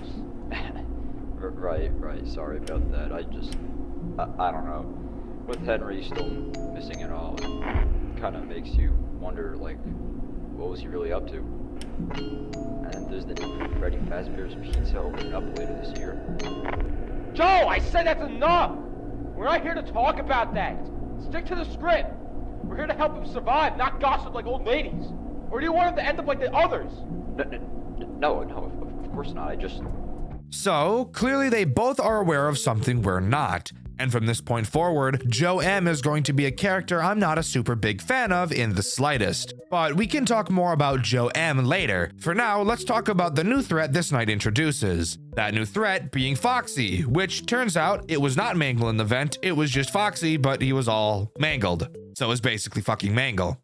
Foxy is a character I was originally concerned was going to be a big pain in the dick, but again, I actually don't think that it's that big of a deal at all. Foxy is obviously in Pirate's Cove on stage. Every so often, you will be able to see him leaning forward, signifying he's about to sprint to your office like Tyson Gay and dig inside you like Scottie Pippins. When you see him leaning forward like this, all you have to do is close the curtains remotely for a bit until he calms down, then reopen them. You may be wondering, Dexter, why don't we just keep the curtains closed the entire night? That's a very good question, and is actually the question I had when playing this night. But turns out, Foxy does not like it at all when the curtain is closed. And if it happens to be closed for too long, he'll grab the curtains with his butt cheeks and rip the bitches open to force his way to your office. And I think we can all agree that that is a fate we don't want to have happen. What I personally found was the best strategy as of now was to force pull the puppet to Foxy's camera and just camp the cameras constantly. Since there's no power, I don't have to worry about it. And Spring Bonnie and Balloon Boy make sound cues when they attack, so that made it really easy to know when I needed to drop the cameras.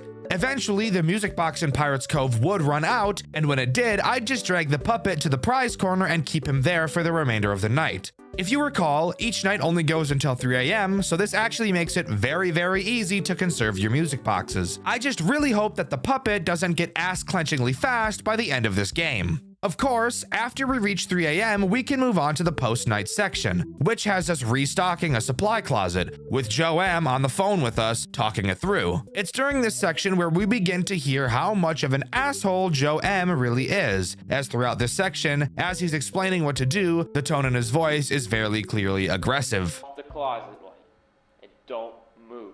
Gotcha. Not even a single twitch. Got it? I got it. Damn, bitch.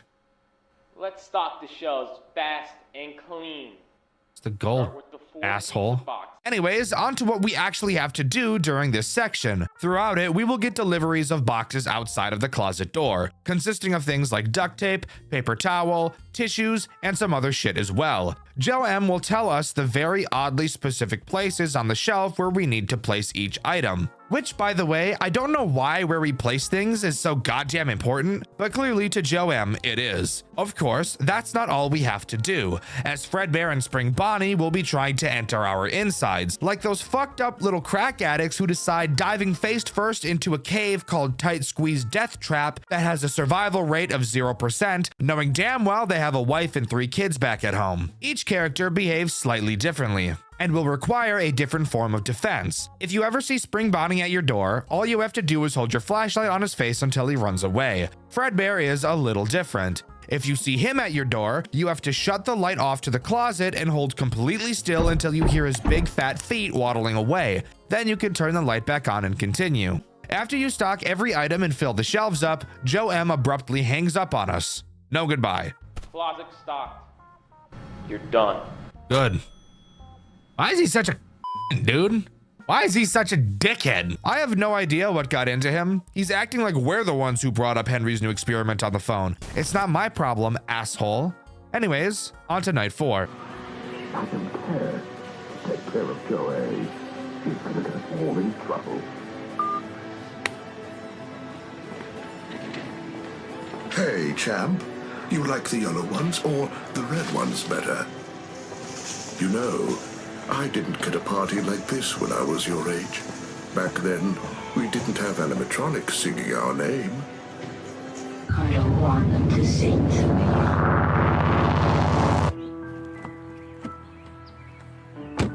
Come on, you'll love it. All your friends will be here. It's going to be perfect. Do I have to go? It's only a few more days.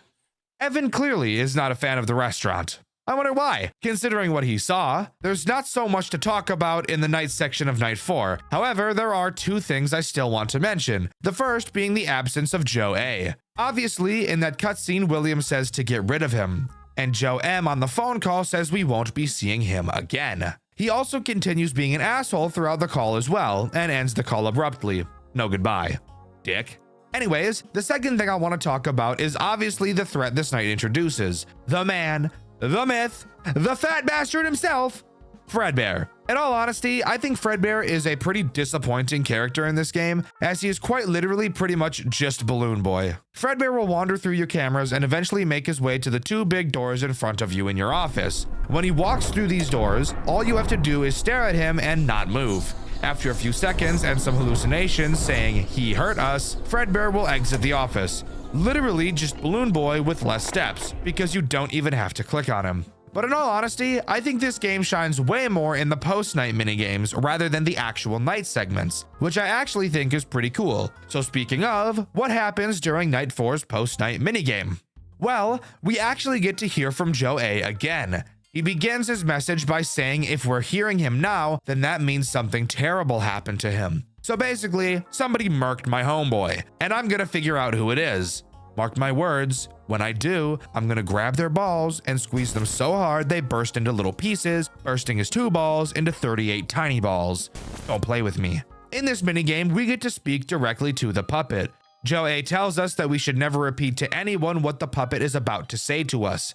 There are some pre-selected questions that we'll have to ask her, and through her answers, we learn that she's Charlotte, the girl William killed in the alley, and the girl that Evan found, Henry's daughter. She mentions William, Henry, and the basement that she says nobody was supposed to enter. However, Henry has been in the basement a lot recently, obviously working on whatever he's doing to kill William. The puppet tells us that she has the key and ends the minigame by giving it to us, telling me that the final minigame we'll play will take place in that basement. However, this minigame isn't just talking to the puppet, as there are 2 major threats we have to deal with while doing so. Obviously, one of them is the puppet herself. While she's having the conversation with us, Joe A told us that she's very unstable. So if she ever starts to quiver in her boots, we'll have to use the music box to calm her down. The second threat during this minigame is Foxy. He will eventually wander into the prize corner with us, attempting to lick up the nape of our neck. He has several positions he can be seen in. If at any point he starts twitching like a drug addict, you'll have to pull the spring lock override switch to reset him. However, resetting him will also cause the puppet to go crazy mode, and you'll have to immediately use the music box to calm her down again. After we get the key from Charlotte, we can move on to Night 5. Speaking of night, there is a metric fuck ton to talk about, so let's waste no time. To start, the night section is just a harder version of Night 4, so we can completely skip over that as it's not interesting at all. However, the post-night minigame is something crazy. These machines were meant to be the future, William. The start of something new. Freddy Fazbear's Pizza. A place where children can laugh again. A place where you and I could have built something good. And just like that, we've entered the basement where the original 4 animatronics are present and ready to eat our bussy. This minigame feels very reminiscent of Night 1's post-night vent minigame, where we have 4 different tasks to complete while being attacked. Each task we have to complete relates to one of the characters. Each has a different task we have to perform, while that task's respective character tries to insert itself inside of us. To start, let's begin with the main office area. There is a notepad on our desk that explains in detail how to deal with each character, but I'll be doing that for you, so we're going to ignore that part. What is important is this code on the bottom line, which gives us a termination code for each animatronic. After completing their task, we'll have to type this code into the computer to disengage them. While in the office, each animatronic has the chance to appear. When they do, just hide under the desk until they go away. Alright, so let's talk about Bonnie's minigame first. In it, there are several wires like it's Among Us. While looking at the panel, every century it feels like a symbol will appear on a small screen. You then have to cut the wire that shares that symbol. Cut the wrong one and Bonnie has a field day with you. Also, Bonnie is fat as shit. Occasionally, Bonnie will appear in the room with you. When he does, all you have to do is stare at him and hold your flashlight in his eyes, blinding him like when I was a kid and would stare at the sun for too long, or when I'd put the flashlight right up to my eyeball and turn it on. After you cut all the wires and disable him on the computer, we can move on to Chica. But I know what you did. To her. To Charlie. You stood there and you watched the light go out of her eyes, didn't you?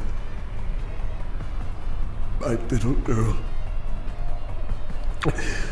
And you took her from me. I thought if I gave these machines a greater purpose, if I made them strong enough, smart enough, maybe they could end you. Maybe they could give her peace.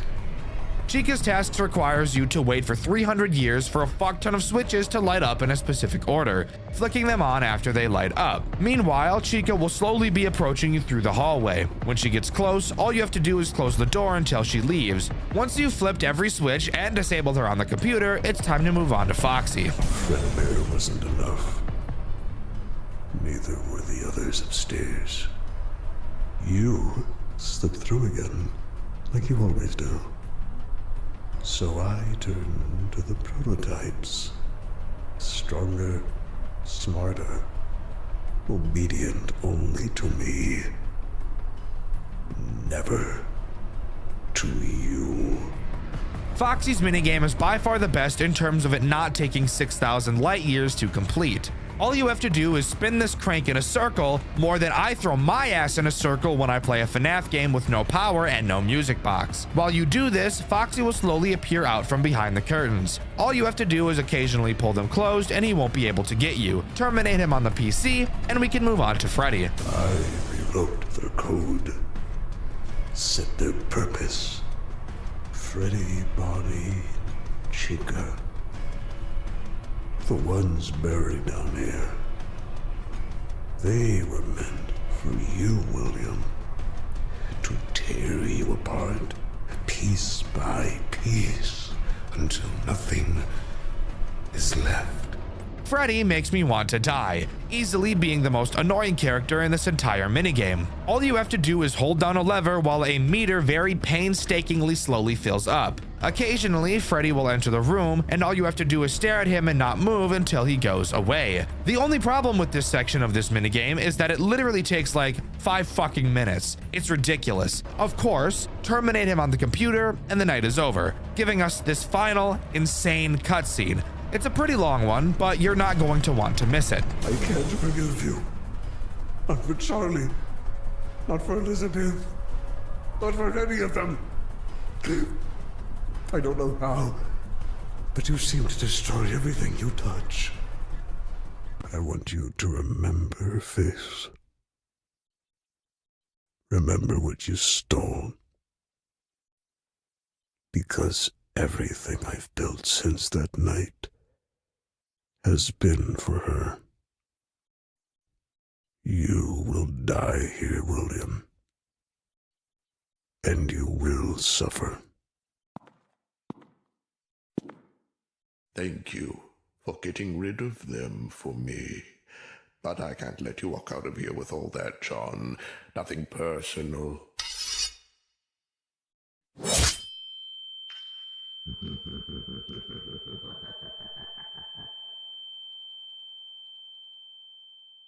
It's Evan's birthday, and all of the kids and William are standing around us. Henry enters and mentions he needs to talk to William. William, being in the spring Bonnie costume at the time, agrees and they head into the back room. Evan goes to follow them, but Michael drags him to Fredbear to do exactly what you'd think. I'll let the rest of the cutscene speak for itself, because it is truly one of the craziest things I've ever seen.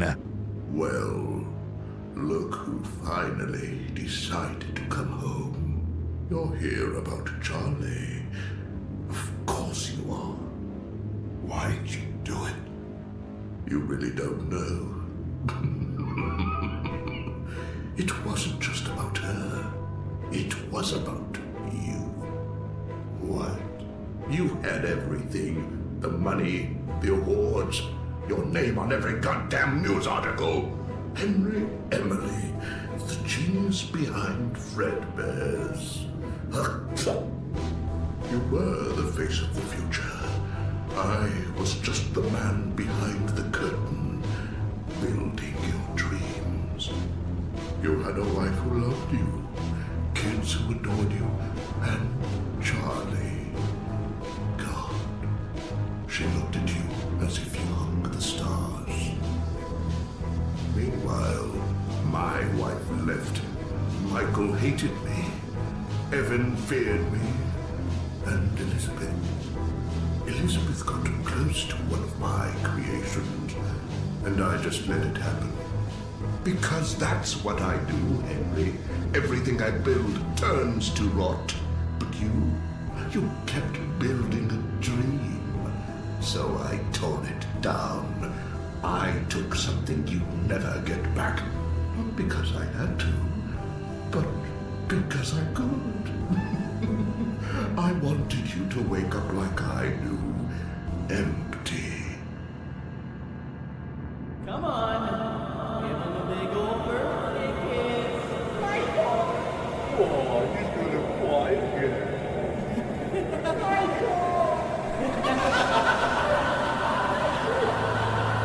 She was just a child.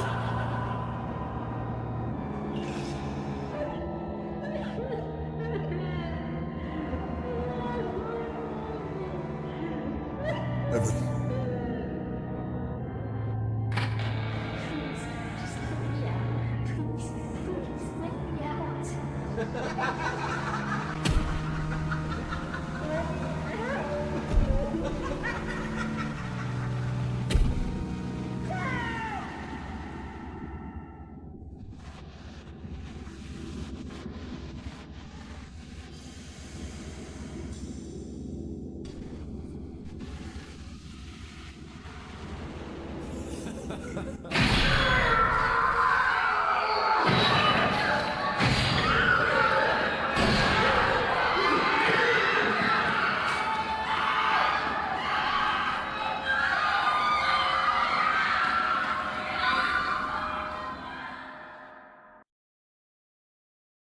Holy shit.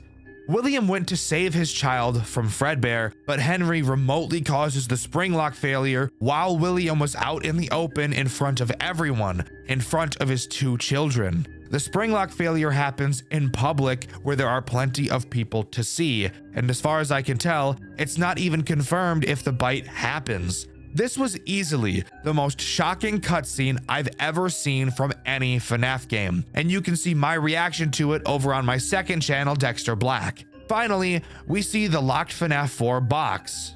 We get the bad ending. There's something we're missing.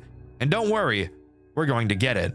Throughout this game, several crumpled notes can be found in various locations. Collecting all 6 of them will allow us to see what's inside of the box.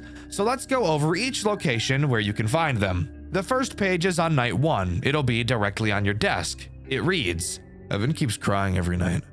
He says he's seeing things moving at Fredbear's when nobody's there. Ever since Charlie went missing, he's been acting weird. The second page is found inside of one of the vents during the post-night 1 minigame. However, it doesn't appear immediately. You will have to wait for a little bit before it'll actually show up, which is a bit weird. Regardless, it reads, It's kind of funny how that balloon boy animatronic looks like me when I was little. I think Dad's trying to mess with me. He said it's a reminder of his favorite troublemaker. The third note can be found on the floor of the back room during the Repair Fredbear minigame. It reads, Henry hasn't shown up in a while. When I asked Dad, he started acting mysterious again. Reminds me of when Mom took Liz and left. Dad won't even talk about it. The fourth page is found during the stockpiling shelves minigame. After stocking the pizza boxes and the paper towel rolls, in the hallway you'll be able to find it on the floor. It reads, The new Freddy's place is supposed to have a Pirate Foxy animatronic. I told Dad that one's gonna be my favorite. The fifth page is found during the Speaking to the Puppet minigame. If you turn around where Foxy stands, you'll be able to see it on the shelf. It reads, My favorite employee, Joe A, got fired today. Kinda sucks. He was pretty cool. Used to sneak me extra tokens when Dad wasn't around. At least we still have the other Joe, but he's been acting weird lately. The final note is found in the basement night. If you go to Chica's room, on a chair next to the wall is where the note lays. It reads, Me and the guys are planning something for Evan's birthday. We're gonna make him see that Fredbear's isn't scary. He needs to toughen up. Through these notes, it's very obvious that they were all written by Michael Afton. And that last note is especially eerie, confirming that the act that ends up getting Evan killed was premeditated. Now granted, clearly from this note we see they weren't trying to harm him, and it's framed in this game that Michael actually really cares about Evan and wants him to be tougher and not so scared of Fredbear's like we know he is. And nothing confirms this more than the true ending. After collecting all 6 notes, we'll be able to open the FNAF 4 box, and we get to hear from Michael himself. now completely alone with no family left. Evan, I don't know if you can hear me, but I'm so sorry. I didn't think it would go that far. I didn't think that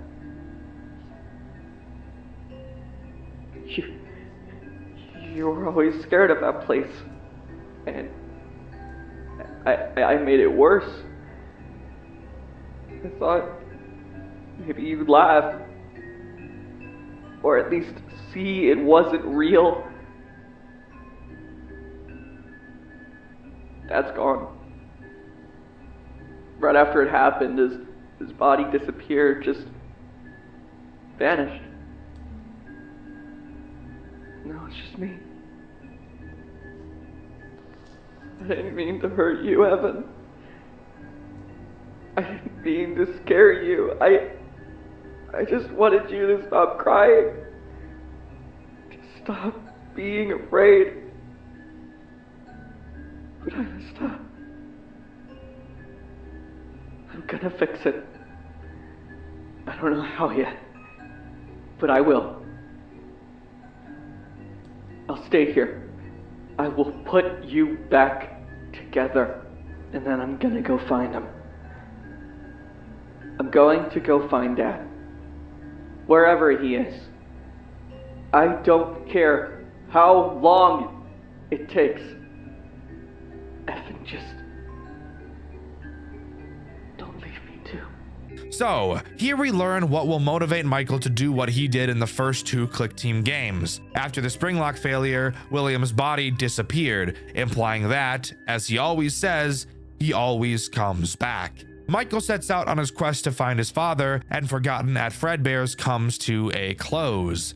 Overall, I think Forgotten at Fredbear's is an insanely good retelling of the origin story of what started all the conflict in Five Nights at Freddy's. It's easy to follow, yet there are several little things you can pick up on early in the game that hint towards what's going to happen, and I love that. I do think that the night section gameplay mechanics are pretty weak, and I do believe that the post-night sections are where this game truly shines. But let me know what you think. Do you agree with me, or do you think this game doesn't compare to the other newer FNAF fan games? IP crossovers is something that happens quite often in different forms of media, and Five Nights at Freddy's is no exception. We've seen classics such as Five Nights at Sonic's and Five Nights at Wario's. However, I'm sure you can think of many other crossovers this massive genre has. I've recently learned about a FNAF game that has a crossover with another massive horror piece of media, and I'm very excited to share with you my experience with said game today. This game is very cool and incredibly difficult, so strap in and join me today as we dive into the world of SCP: The Endurance. When I first saw this game, I was really concerned that it was going to lean more into being a game like SCP Containment Breach instead of Five Nights at Freddy's.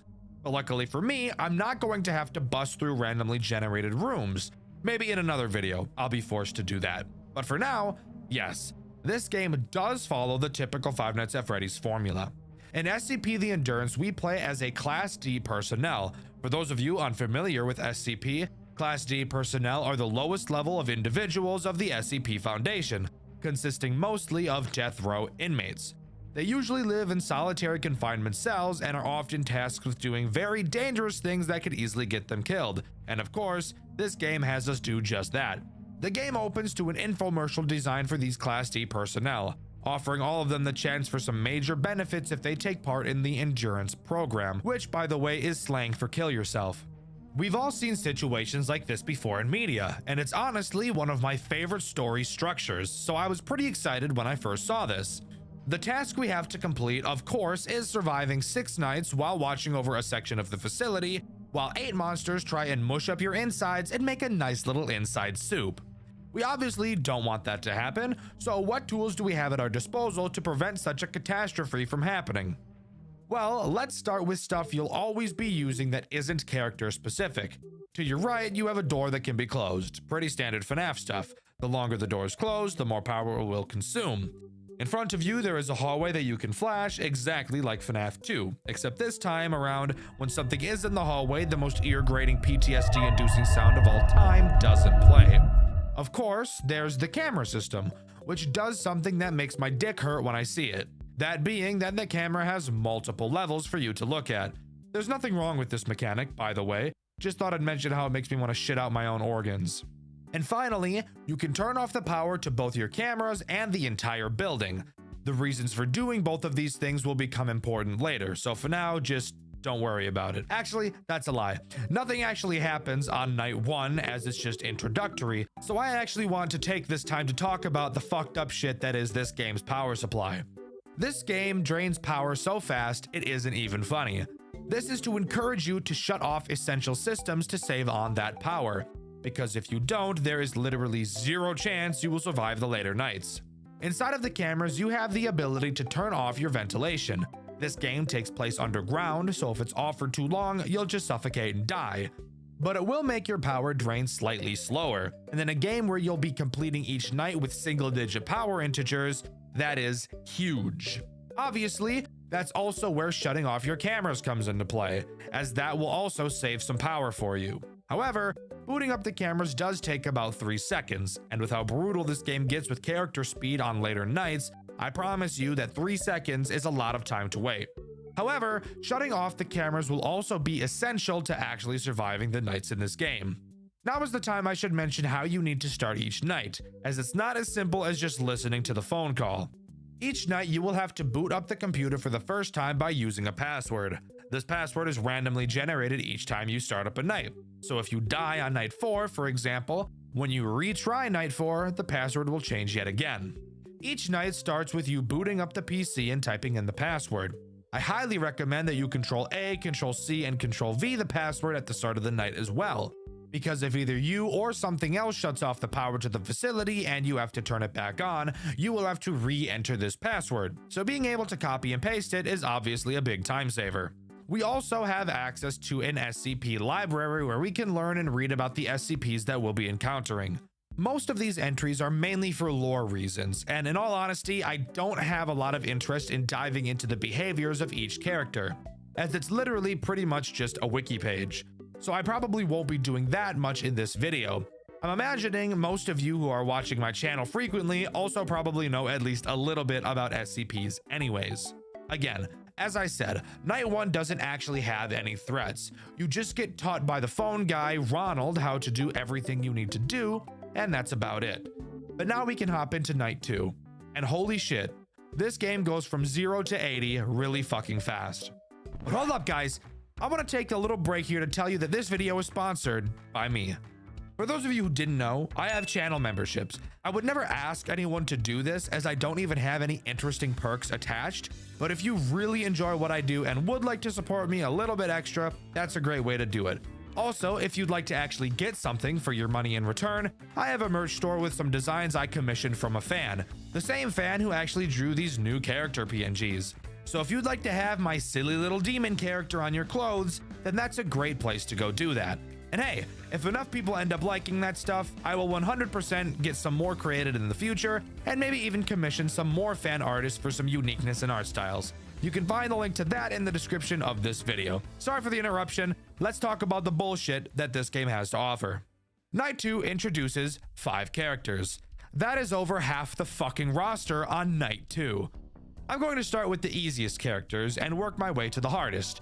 Strap in because this is going to get interesting. By far, the easiest character to deal with in my opinion is SCP-860-2, who I will just be referring to as SCP-860.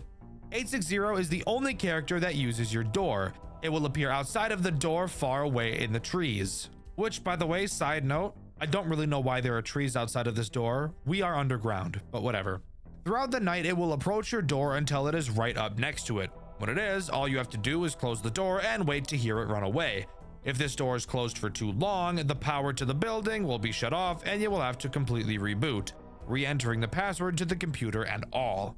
I believe this is the easiest character simply because of how infrequently he attacks in comparison to the other characters. You may see him 5 or 6 times a night, which is a godsend compared to some of the other assholes we'll be talking about in a bit. The next easiest character in my opinion is SCP-066. 066 is just a giant pile of meat with some eyeballs. 066 by itself will not actually be able to end your runs. Instead, it cosplays as Satan. It will attack from the vent on your ceiling. At random times, you may see the vent on your ceiling open up. When you see this, you will have to simply click the vent to close it, and that's all.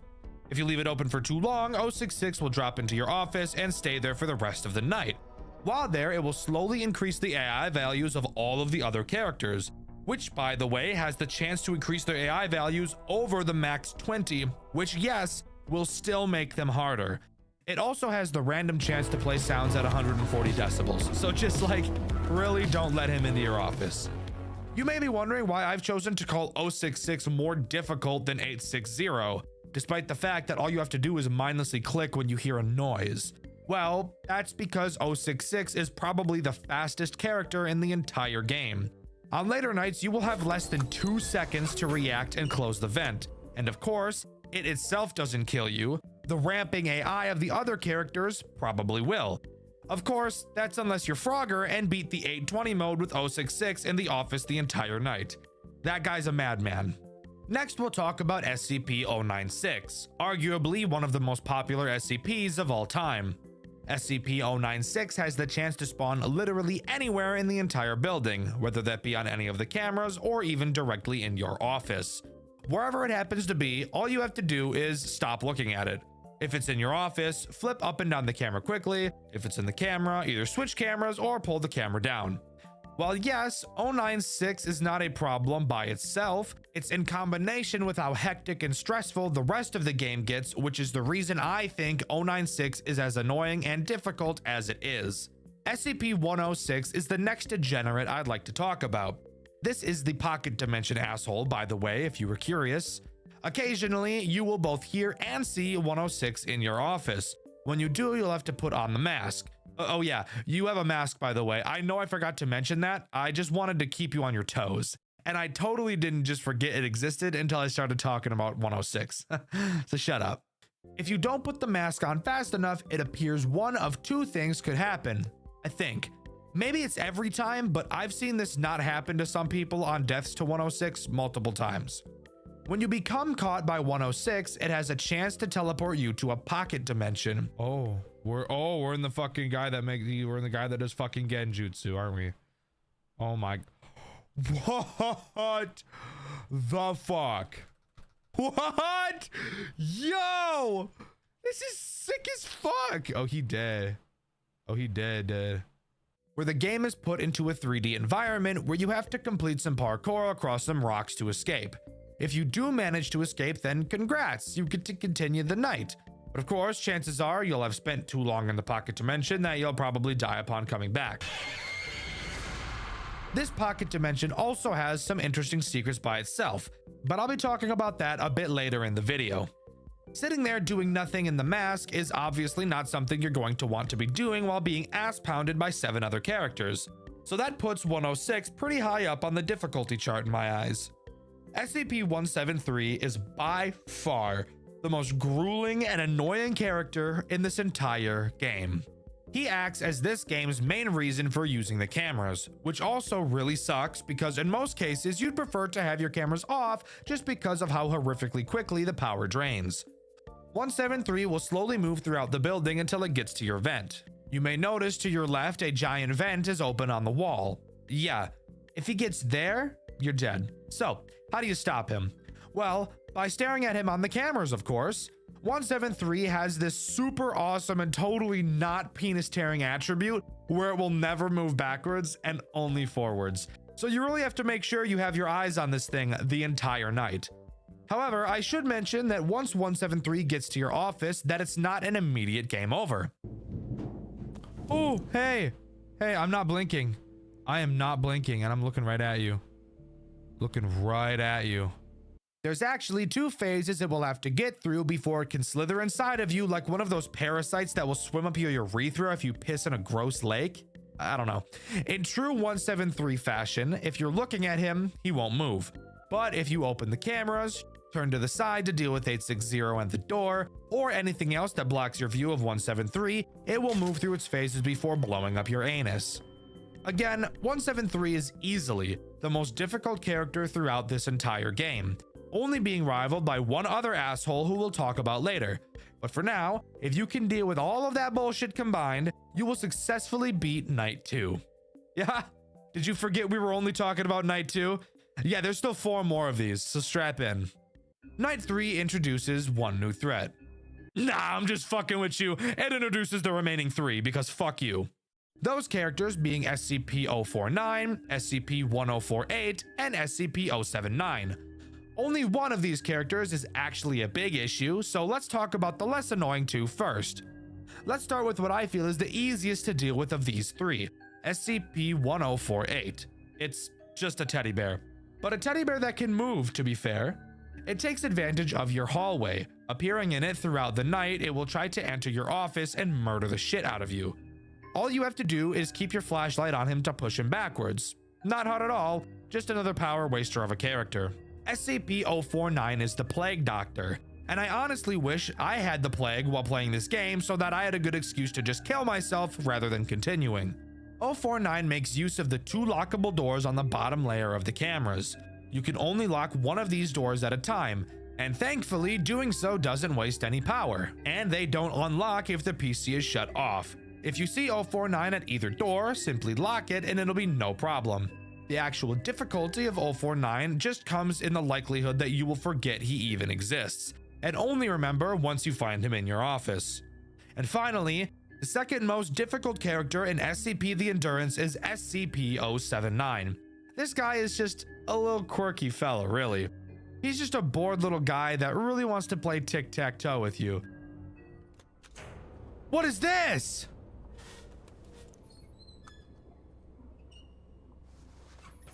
What is that? Yes, I'm serious. There is a special panel to the left of your office. Throughout the night, 079 will play games of tic-tac-toe with you.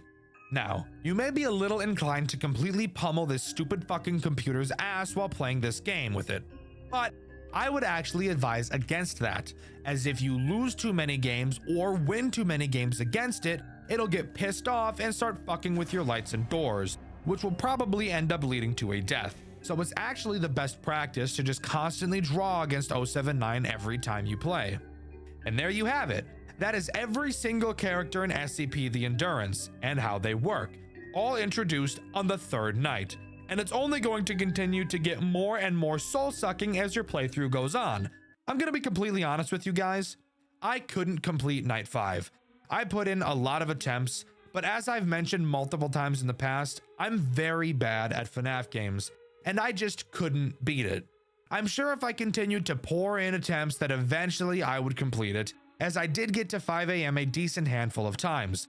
I still have no desires to spend hours trying. I'd much prefer to just talk about it. After completing Night 5, we get the special meal we were mentioned to get at the beginning of the game in the infomercial. But guess what?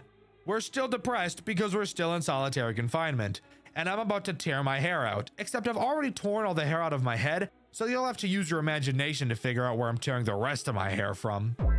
However, we're not done talking about this game quite yet, as there still are some cool things that it has to offer.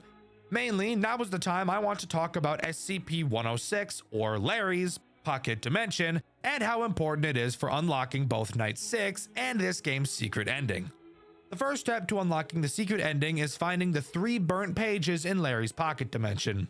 There are skeletons all around this dimension, and every time you enter, a piece of a burnt page will appear next to one of them, which, yes, means you will have to go into his Pocket Dimension multiple times to acquire them all.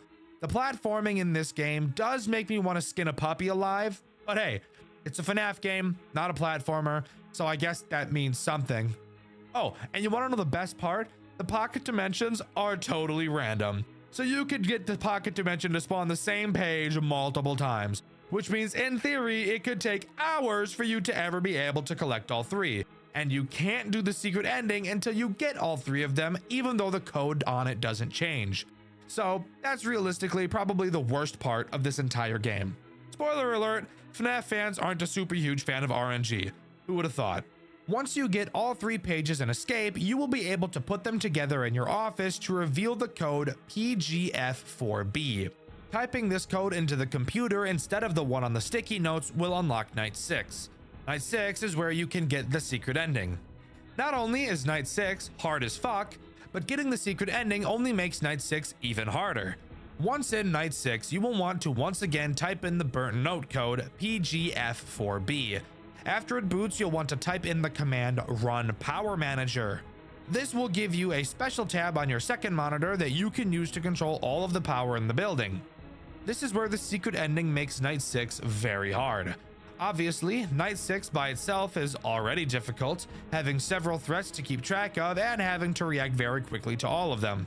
However, the additional tasks this secret ending requires only serves to add more confusion and stress to your plate. In this new Power Manager menu, you will be able to click through every room of every floor in the facility. It looks a lot more confusing than it really is. The only sections that matter are the rooms that contain the elevators. You'll have to go to each elevator room and turn the power to each of them on by manually typing in codes. This section heavily reminds me of some of the tasks you're required to do in Banshee, another FNAF game I've covered on this channel. You should definitely watch that video after this one if you haven't already, by the way. This is the main reason I think this secret ending is so stressful. There is already so much bullshit happening at the same time that to add in precision typing on top of that really makes for a super tense experience. And while no, I never did it myself, I applaud anyone who was actually able to pull this insane shit off. After turning on the power to each elevator floor, our character will actually speak. It worked! I can finally get the hell out of here. Which is where I learned that we play as a female throughout this game. Not that that really matters, just something I wasn't expecting. We get a final cutscene of our inmate leaving the building, avoiding all the characters she'd been going up against thus far, and escaping the facility, only to find out that she was right in the sights of an SCP worker's gun. We never get to see if the bullet hits her, but we can only hope it didn't and that she was finally able to escape. But don't click off the video yet, you little piece of shit! I see you checking how much longer there is trying to fuck up my retention. Stop it! You stop it! Naughty! Anyways, I've still got something else I want to talk about in this game that I think is really cool. So, it's becoming more and more common for FNAF games to integrate Game Jolt achievements. I think that's awesome. I think achievement hunting is super cool. But something I notice about a lot of these FNAF game achievements is that they're boring. Oh, beat night 1, beat night 5, beat night 6, beat all 20 mode. Stuff you would imagine people are already doing, which I feel makes them not feel like achievements a lot of the time. SCP The Endurance also has these achievements, except I've noticed that it also has a lot of super fun ones. So I'd like to dedicate this section to talking about those achievements.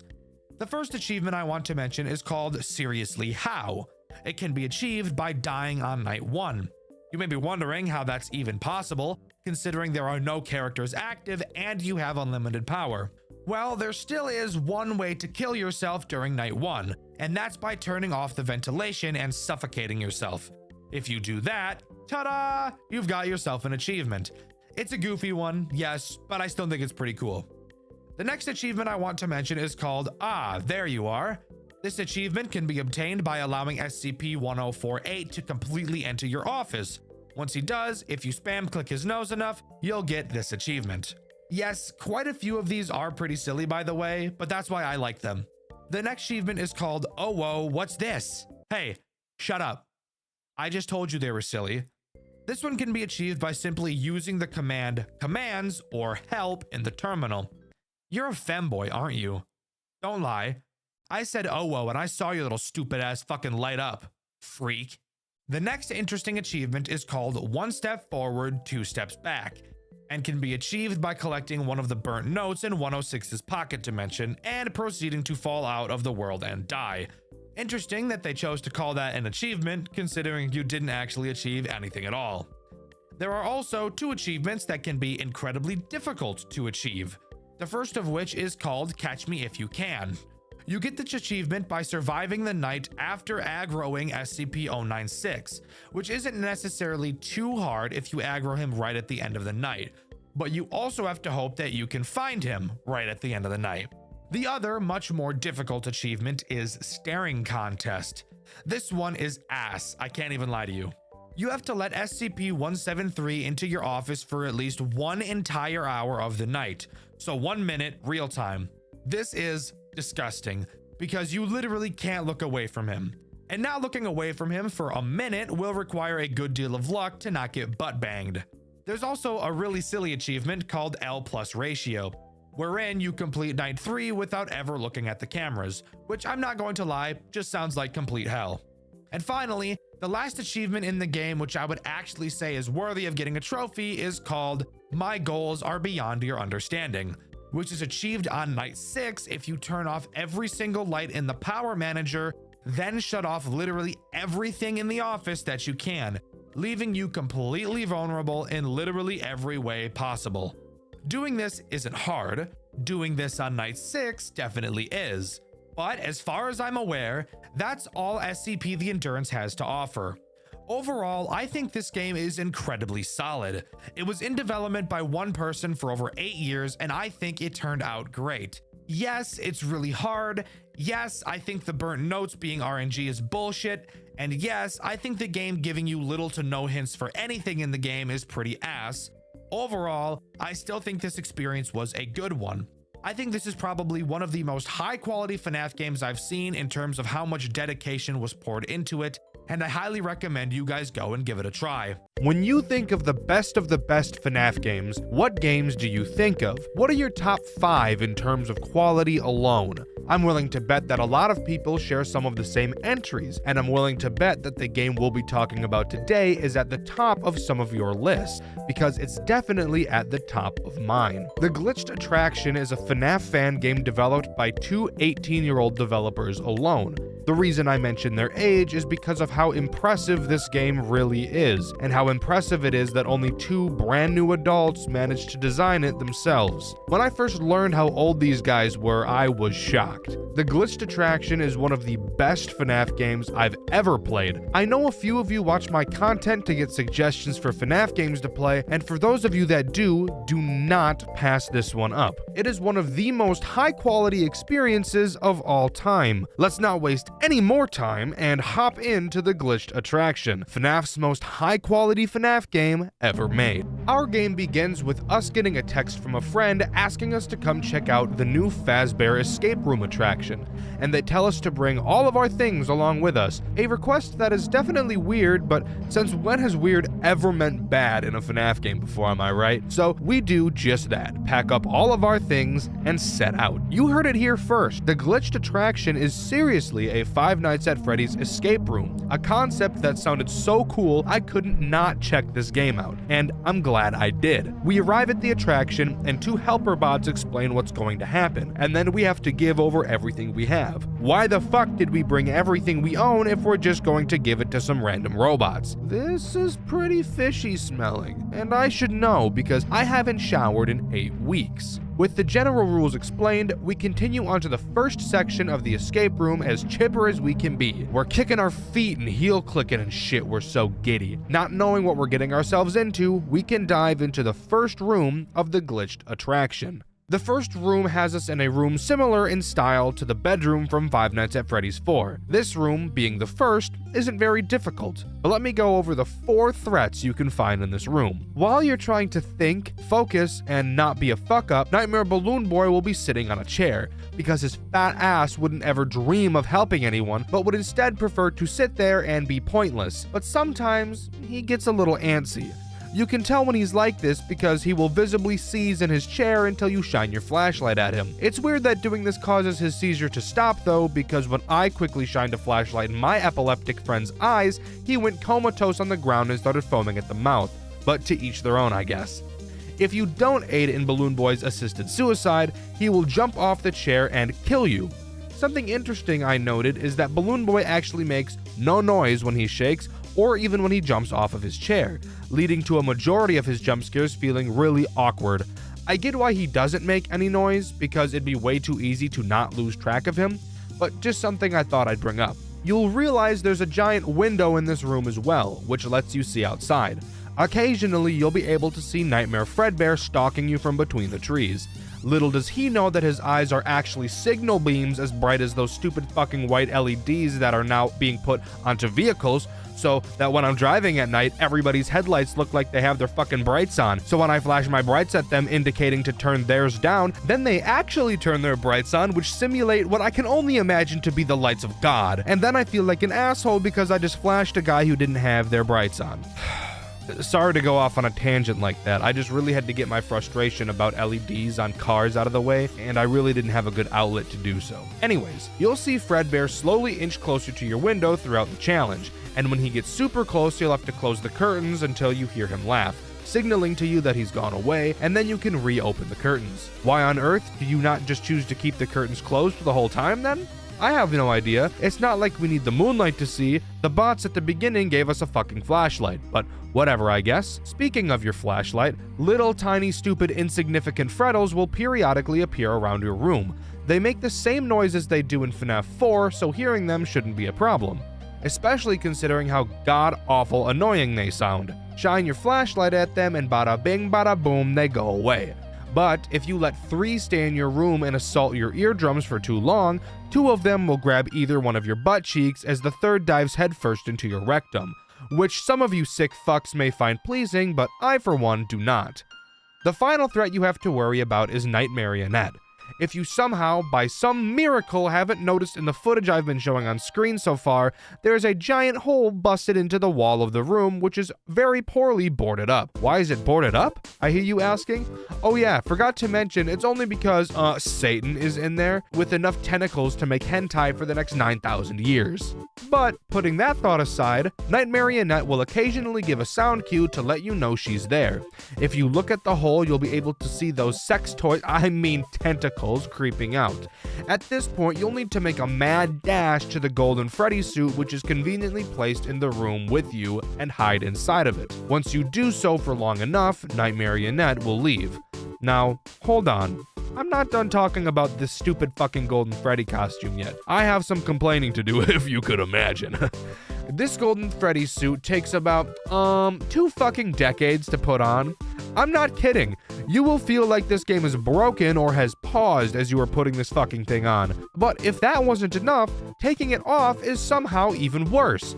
Rather than just exiting the costume, instead, the game thought it would be a great idea to have you teleport out of the costume, where you think you'd be able to continue moving around and interacting with things. But no, that'd be too convenient. Instead, once you teleport out of the costume, you have to just stand there for about 4 seconds doing absolutely nothing. No moving, no using your flashlight, just standing there like a dunce as time still passes around you. While in the Golden Freddy costume, did you happen to notice that Balloon Boy was tweaking out? Okay, cool. Night Marionette's gone, let's quickly exit the costume and flash Balloon Boy. Oh wait! Instead of flashing Balloon Boy, i.e. saving your own life, let's instead stand there like we have an iron deficiency for 5 fucking minutes as Balloon Boy twerks his fat jiggly ass all over his goddamn chair.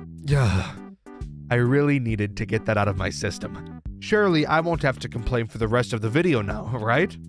Anyways, how do we actually beat this room's challenge? Good question. You'll notice on the wall there's a picture of Freddy broken up into pieces, with each piece facing a different direction.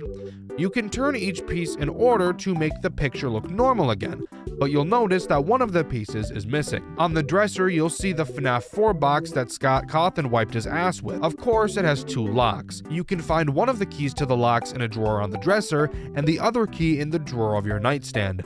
Using both of these keys to unlock the locks on the box, bars, opens it, revealing the last piece of the Freddy puzzle. You can take that piece and put it back in place to finish the puzzle, revealing a 6-digit code. Quick tip, this number is randomized every time you play it, so no fast speedrunning for you, sucker. Going back to the nightstand, you can open a door to reveal a safe. You punch that 6-digit code into the safe, open it, and find a hammer. You can then use this hammer to take the nails off the wooden boards covering the closet door, then open the closet door and escape the bedroom. Do keep in mind that as you are trying to do this, you are getting fucked from all angles by about 179 different pieces of fuck. But overall, I think this is by far the easiest room to complete, which is probably how it should be given the fact that we have a lot more rooms to go through, Speaking of, let's get to the next one. The next room is much larger than the previous. This time there are only 3 threats: Toy Chica, Mangle, and the Cupcake. This room is basically a big circle. Chica will walk around the circle patrolling for you.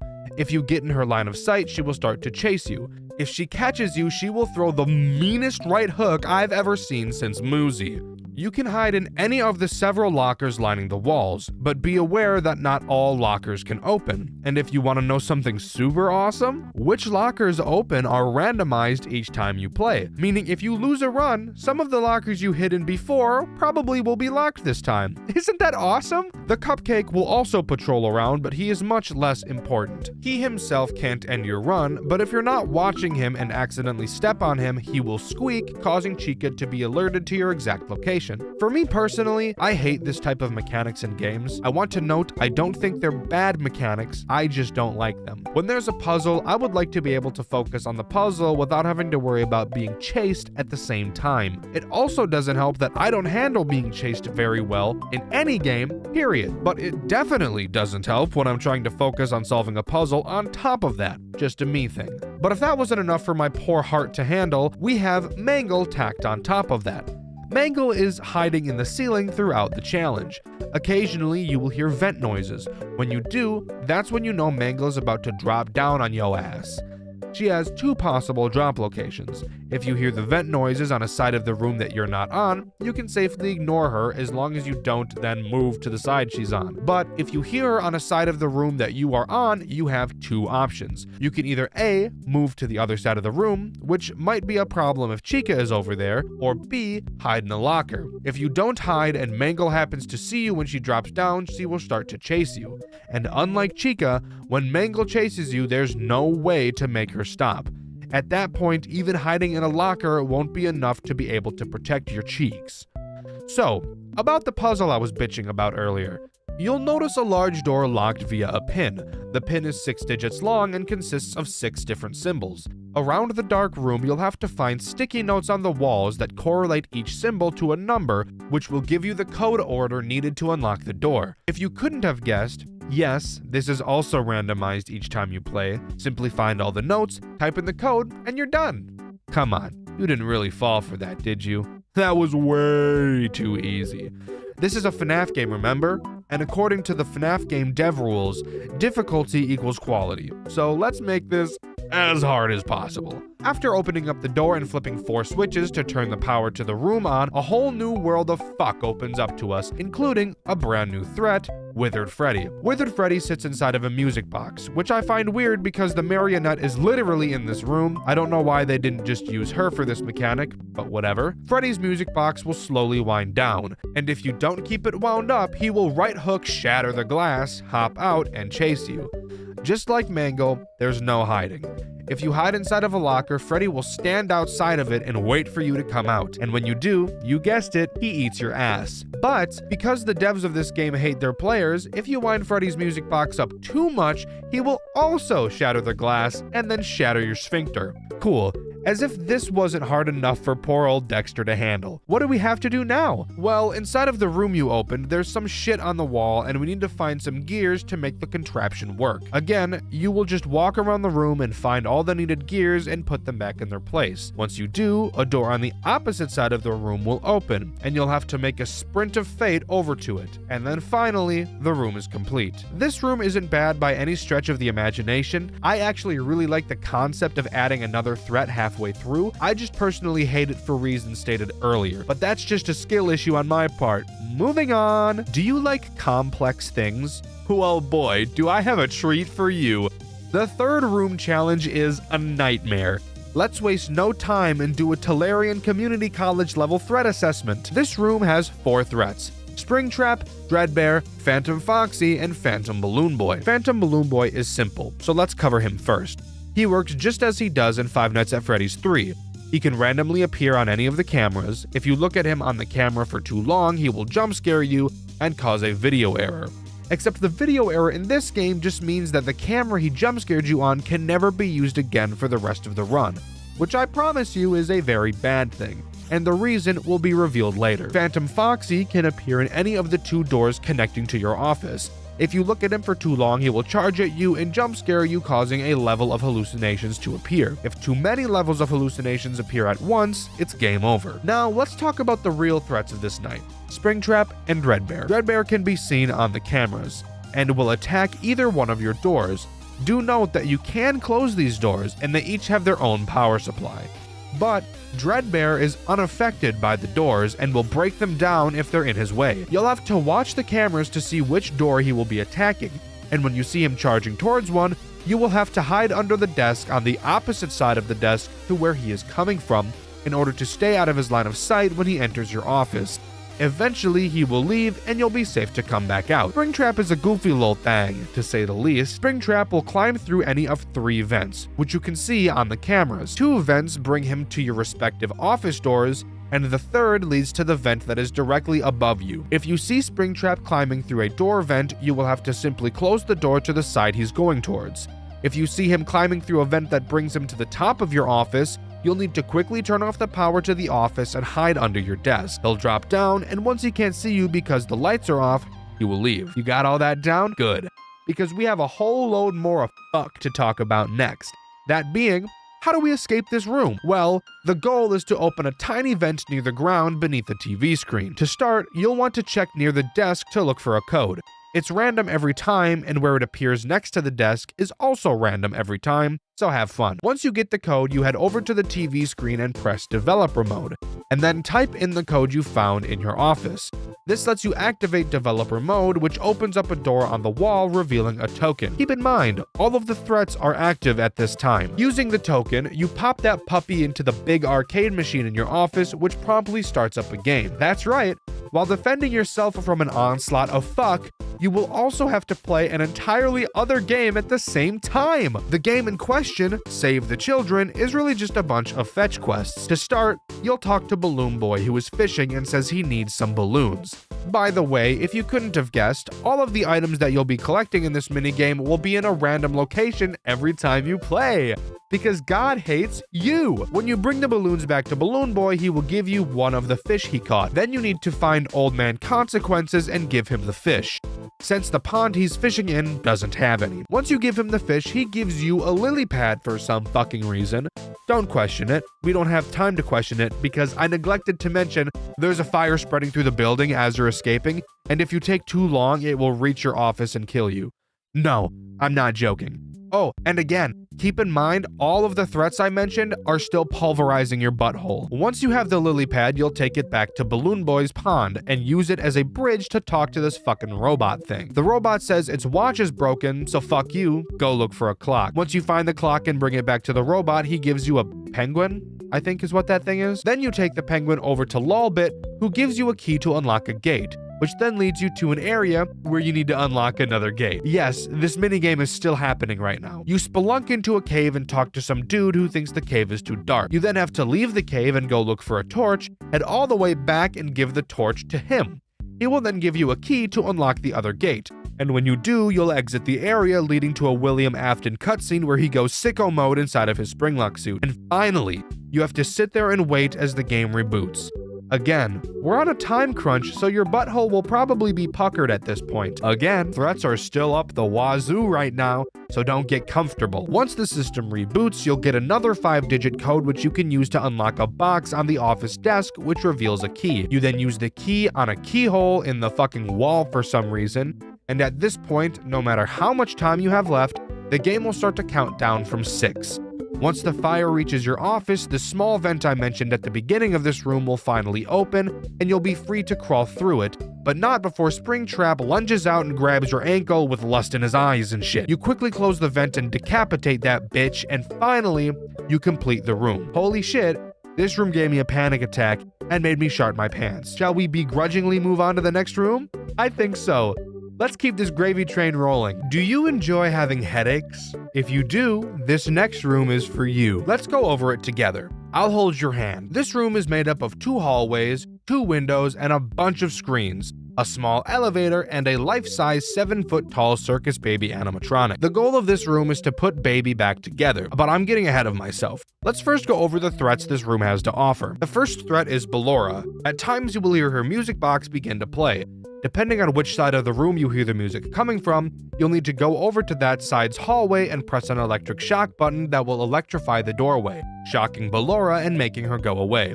If she gets in, I'm guessing you can figure out what happens next. Ballora is the easiest threat. What else is there? Well, the two other threats are Funtime Foxy and Funtime Freddy.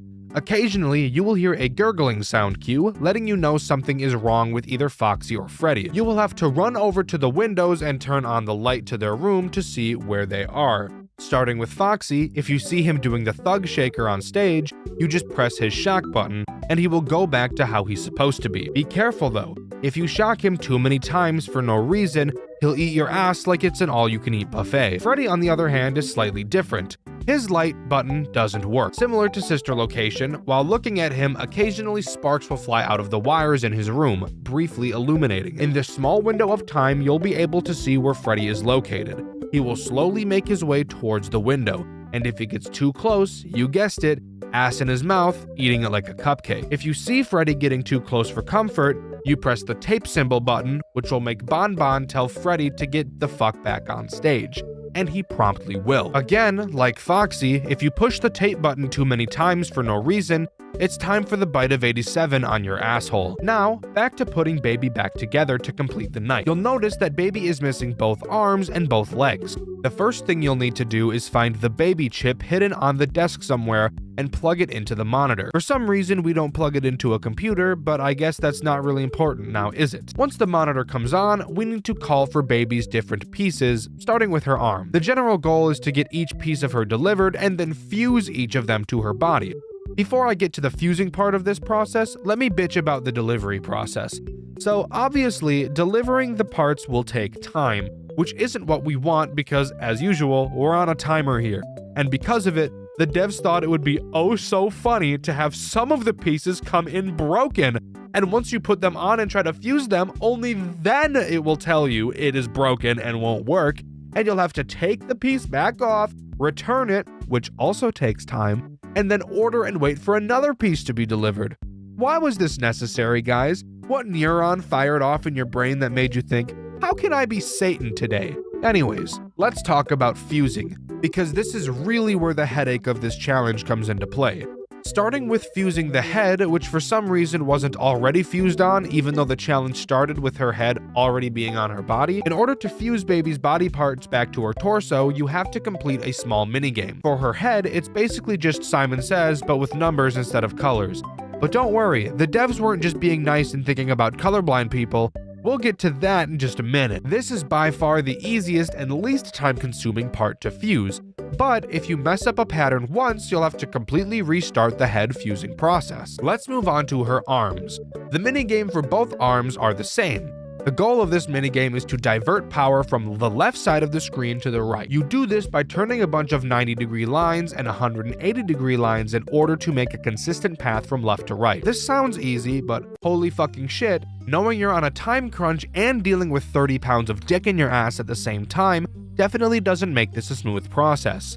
Do that for both arms and you're on to legs, the part that makes people like me want to die. In order to fuse the legs, you have to play a color matching game. You will see two grids of colors, one grid where you can change the colors and on the other you cannot. You have to copy it. Let's get the big elephant out of the room. If you're colorblind or deficient like I am, this challenge is borderline impossible.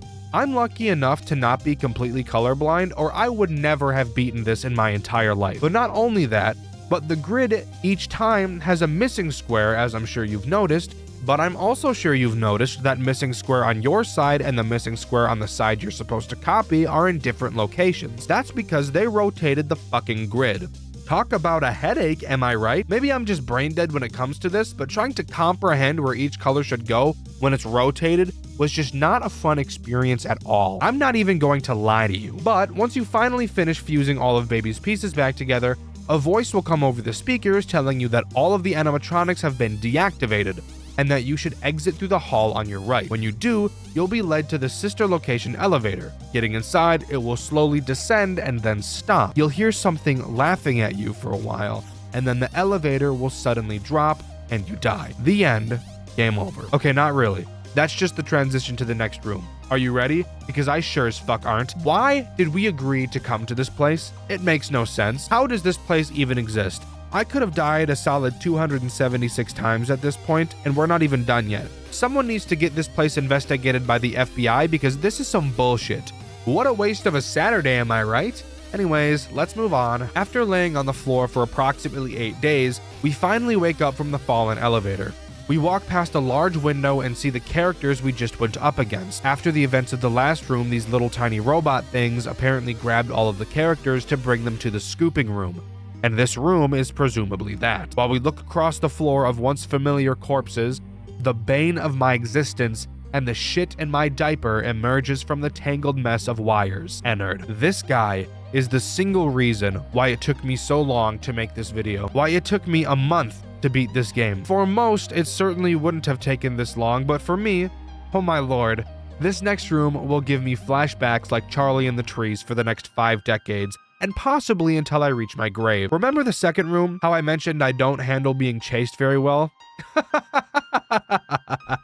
This room made me question if I would be able to continue making videos on this channel, or if I would have to jump ships to another genre to make review videos about. I'm not kidding, not even a little bit. I originally intended to beat this game on stream on Dxtr Black, and you can still see my first stream about this game where I gave up on Room 2. Well, for the people who tuned into that stream, know now I didn't give up. But you should also be grateful that I didn't stream this entire process because I spent tens of hours trying to beat this next room alone. Let me explain why. Room 5 is the epitome of everything I hate in a horror game.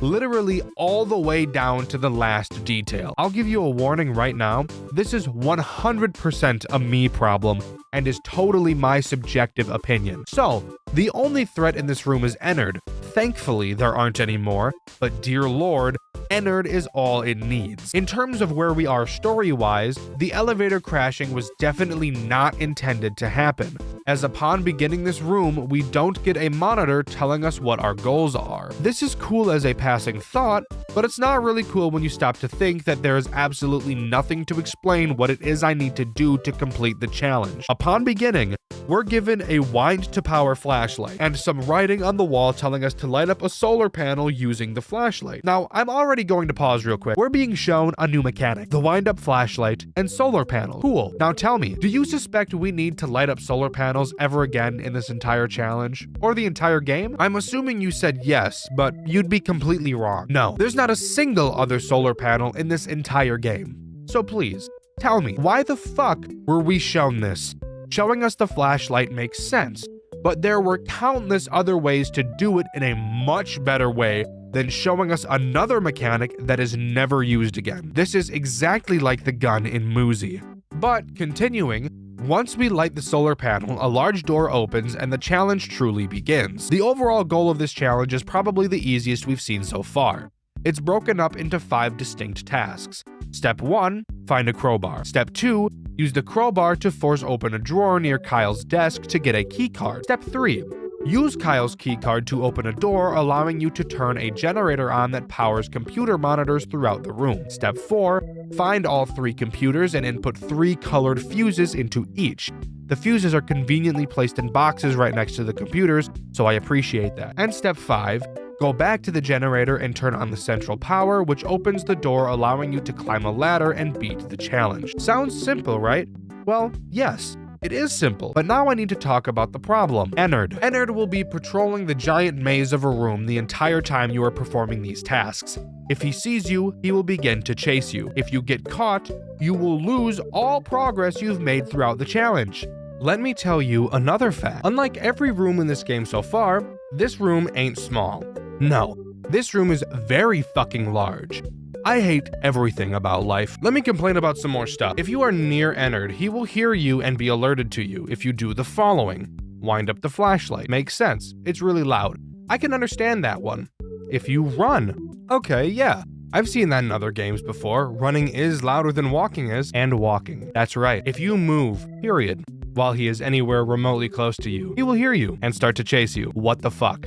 And once he starts chasing you, there's only 2 ways to get him to stop. The devs must have been smoking crack and playing Dead by Daylight while they were designing this section, because one of the methods used to escape an Ennard chase is by knocking over wood pallets placed around the room. Quickly break the pallets and continue to chase you if you don't hop bottom out of there at light speed. What's the second way of escaping a chase? I hear you asking? Well, it's by stunning Ennard. How do you stun Ennard? I hear you asking again. That's a great question. I have no fucking idea. I'm not joking. I literally have no fucking clue on earth how, on God's green fuck, you're supposed to stun Ennard. How do I know you can stun him? Well, every time you die, which, judging by the fact it took me borderline a month to beat this challenge, I did quite frequently, you will get a tip on the loading screen. One of these tips tells you that stunning Ennard will give you more time to run away than knocking over a pallet will. So I know you can, but the game doesn't elaborate on how to do that as far as I'm aware. So to this day, I still have no idea how to stun Ennard. I don't know what the hell the game is talking about. I'm stumped. But I'm not even close to done talking about this section of the game. No. I spent a fucking month on this. I can dedicate a few pages of my script to it. You can sit down and listen.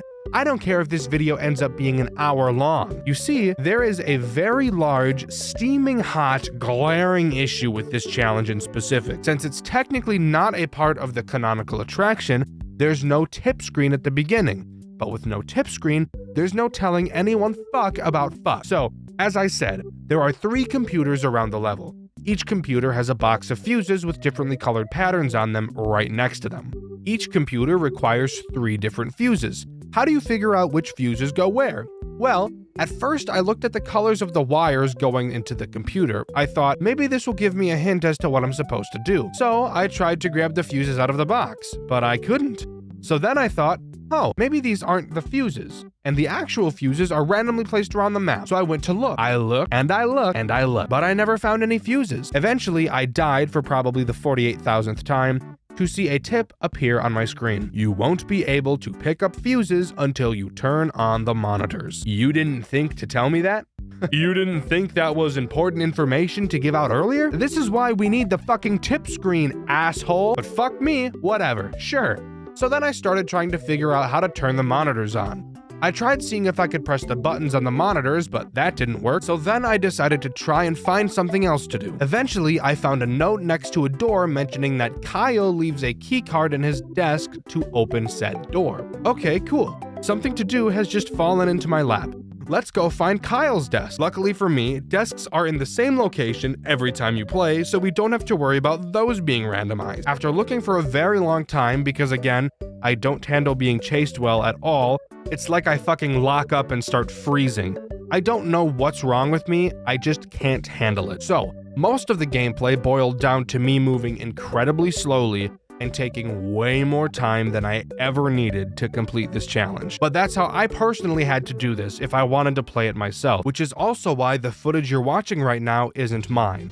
Thank you, Kono and Indie Fuel. I eventually find Kyle's desk to then find another note from Kyle mentioning that you need a crowbar to be able to open his drawer with the keycard in it. Fuck me. So, after searching for another 100 years, I find the crowbar on a desk and use it to open the drawer to get the keycard. 400 hours and 2,000 deaths later, I use the keycard to open the door and find the generator inside. Flip the switch and boom, the computers are now on. Now, 5,000 deaths later, I finally get to the point where I can pick up the fuses and match the correct fuses to the ones shown on the screen. After 25,000 deaths, I managed to correctly match the fuses of all 3 computers. Keep in mind, every time I die, I have to completely restart this entire process, all the way back to shining the flashlight at the solar panel. I'm on the verge of death. So finally, I make it back to the generator to turn it on and finish this godforsaken challenge. And I do, expecting the door next to it to open. It doesn't. Come in real close for me. Come in real close. This fucking door needs a separate key that spawns randomly in the level. I'm going to clench my teeth together so hard that they shatter into a fine powder. This right here is what took me the longest. So finally, after 100,000 deaths, I finally get the key to the generator to unlock the door. Come on real close again for me, real close, one more time. Take a guess what's in this room. Is it the exit to let me move on to the next challenge? No, it's just fucking lore. I didn't know this while I was playing. I don't watch videos about the games I play, so I had no idea what was behind this fucking door. I know that's 100% my fault, but dear God, when I tell you how fucking pissed I was when I finally figured out this after hours upon hours of attempts, I was fucking livid. I wish I was recording my attempts so I could show you my reaction. You wanna know what happened after a reasonable crash out in this room? Ennard fucking walked in and killed me, making me start from the beginning again. Once again, I wasn't recording. However, this exact same thing happened to Markiplier, so I'll show you footage of this happening to him instead. Good. I was about to say, if that guy could have come in here, I would have been so mad. How could you ever get me in here? The amount of vulgarities that emerged from my lungs at a speed of Mach 50 in that moment was astronomical. Enough to shake trees and shatter the sound barrier. I was fucking livid. But again, I know full well that this entire section, this entire 4 pages of my script is an experience that only I have had. Nobody else on Earth struggled with this challenge as much as I did. Nobody in history has ever spent a calendar month pouring attempts into this section of a game that should only take 20 minutes to complete. I know it's a skill issue, and a very hard skill issue at that, but I could not, under any circumstance, neglect to mention how bullshit of an experience I had. I hope you enjoyed this segment. I eventually found the door to the generator, opened it, and climbed up the ladder into the next challenge of this godforsaken fuck-ass game. From one anxiety attack to another, let's talk about room 6. 6 divided by 2 is 3, and that's how many threats we have to talk about in this level. Awesome segue, Dxtr. Thanks, Dxtr. The first threat we'll talk about is Molten Freddy. Molten Freddy can appear in one of 2 vents occasionally. When you hear or see him in one, you'll have to break your mouse and spam click a lever in the vent to blind him with a light more powerful than the sun. Every time you flash him, he gets slightly pushed back, which leads to you spending an infuriating amount of time spamming the fucking lever to make him go away. The next threat is Scrap Baby. As I'm sure you've noticed, we're locked inside a fenced area. On the outside of the fence is a forest, and occasionally you'll be able to see Baby limping her way out from between the trees towards your fence. When she gets to the fence, she'll hop that shit like an Olympic athlete and fuck your shit up. To stop her, you must go to this random screen in the wall and activate the repel system, which plays the most ear-piercing sound I've ever heard in my entire life. So I totally understand why that makes Baby go away. The final threat is Scrap Trap, who in my opinion is the stupidest looking FNAF character ever designed. You can see Scrap Trap sitting on a chair down a long hallway. You must watch him closely as he will slowly start to move until his head is eventually in an upright position. When it is, you must use the same screen you used for Baby, but instead close the door and use the call system to lure him to you. After waiting what will feel like an eternity, you will be able to hear him stand up from the chair and sprint like Usain Bolt towards the door, and pound on it like he's on speed. Then he will go back to the chair and you can open the door and turn off the call system. By the way, the call system is also the worst sound I've ever heard in my whole life. Thank you for asking.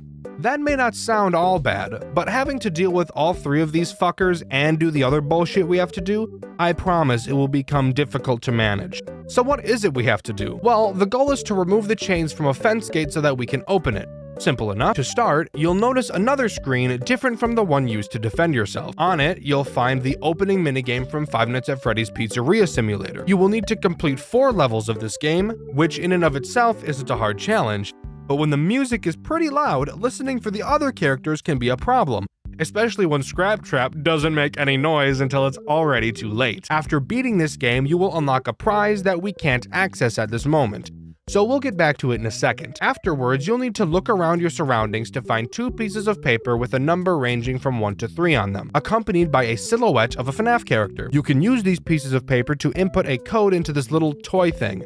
I don't know what this thing is, if I'm being honest. You only need 2 pieces of the code because you can just brute force the last one. After getting the code correct, a key will emerge.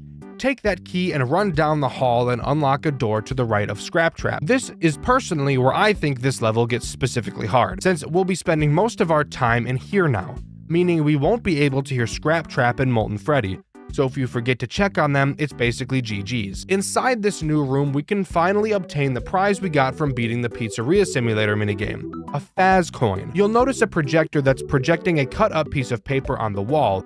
If you pull a lever on the same wall, this tiny little Freddy I can't remember the name of will try to read the projection. But he obviously won't be able to do so because it's only a small piece of a paper, you fucking idiot. Using the Faz coin, you can go back into Scraptrap's room and insert it into Rockstar Freddy's stomach, and then press 3 buttons on his body in an order listed on a piece of paper. This makes sense, by the way. This will cause his mouth to open, revealing the other pieces of paper you need. Slap those bitches on the projector and put them together like a puzzle, which, side note, is a pain in the ass for no reason. The controls are super janky. Slap the lever with your big Coke can penis, and have Bitch Freddy read it. When he does, a door next to Rockstar Freddy will open with some bolt cutters inside. You can use these bolt cutters to cut the chains off of the fence and escape this level. This level might not seem as difficult as some of the other ones have, and while none of these levels are particularly difficult in terms of what you literally have to do, all of the levels, and this one specifically, build up so much stress and really test your nerve control. After jumping down some weird looking cellar door, we enter a new room with a computer in it. It shows an error that it detected human movement. Obviously, we just entered the room, of course. While reading through the files on the computer that detail a plan to revive someone through our corpse, another human detection error shows up on screen. Knowing that we haven't moved, we turn around and get our shit smacked up by Vanny and get knocked out. Fun fact, you can actually spot Vanny spying on you in almost every other level in the game if you're looking closely enough. Just something cool I thought I'd bring up. We wake up to Vanny dragging us into an unknown room. And rather than me explaining what happens next, I'd rather just show you.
Afterwards, we walk through what appears to be memories of the Bite of 87 events, and the game comes to a close. So, from a lore perspective, we were lured to this attraction by Vanny.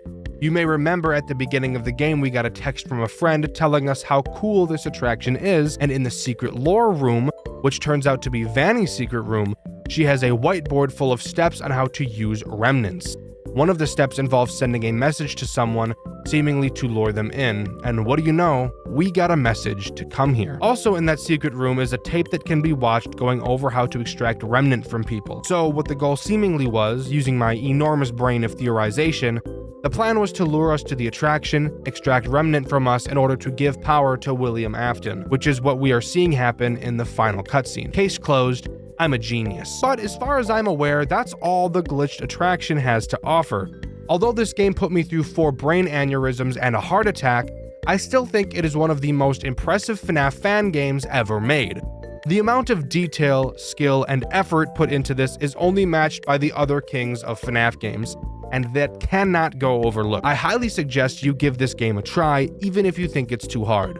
I don't think you'll regret it. I just really hope they add in a feature to get rid of the nauseating head bobbing because holy shit, I almost threw up multiple times playing this. In the last video, I asked you all what was the funniest experience you've ever had playing a FNAF game. And my favorite comment was this one by Saf the Dark Angel. Needless to say, we love irony here on the Dxtr White channel. We're all too familiar with it. The question of this video is, which level of the glitched attraction is your favorite and why? With the question of the video being asked, thank you all so much for watching, and I'll see you all in the next one. See ya!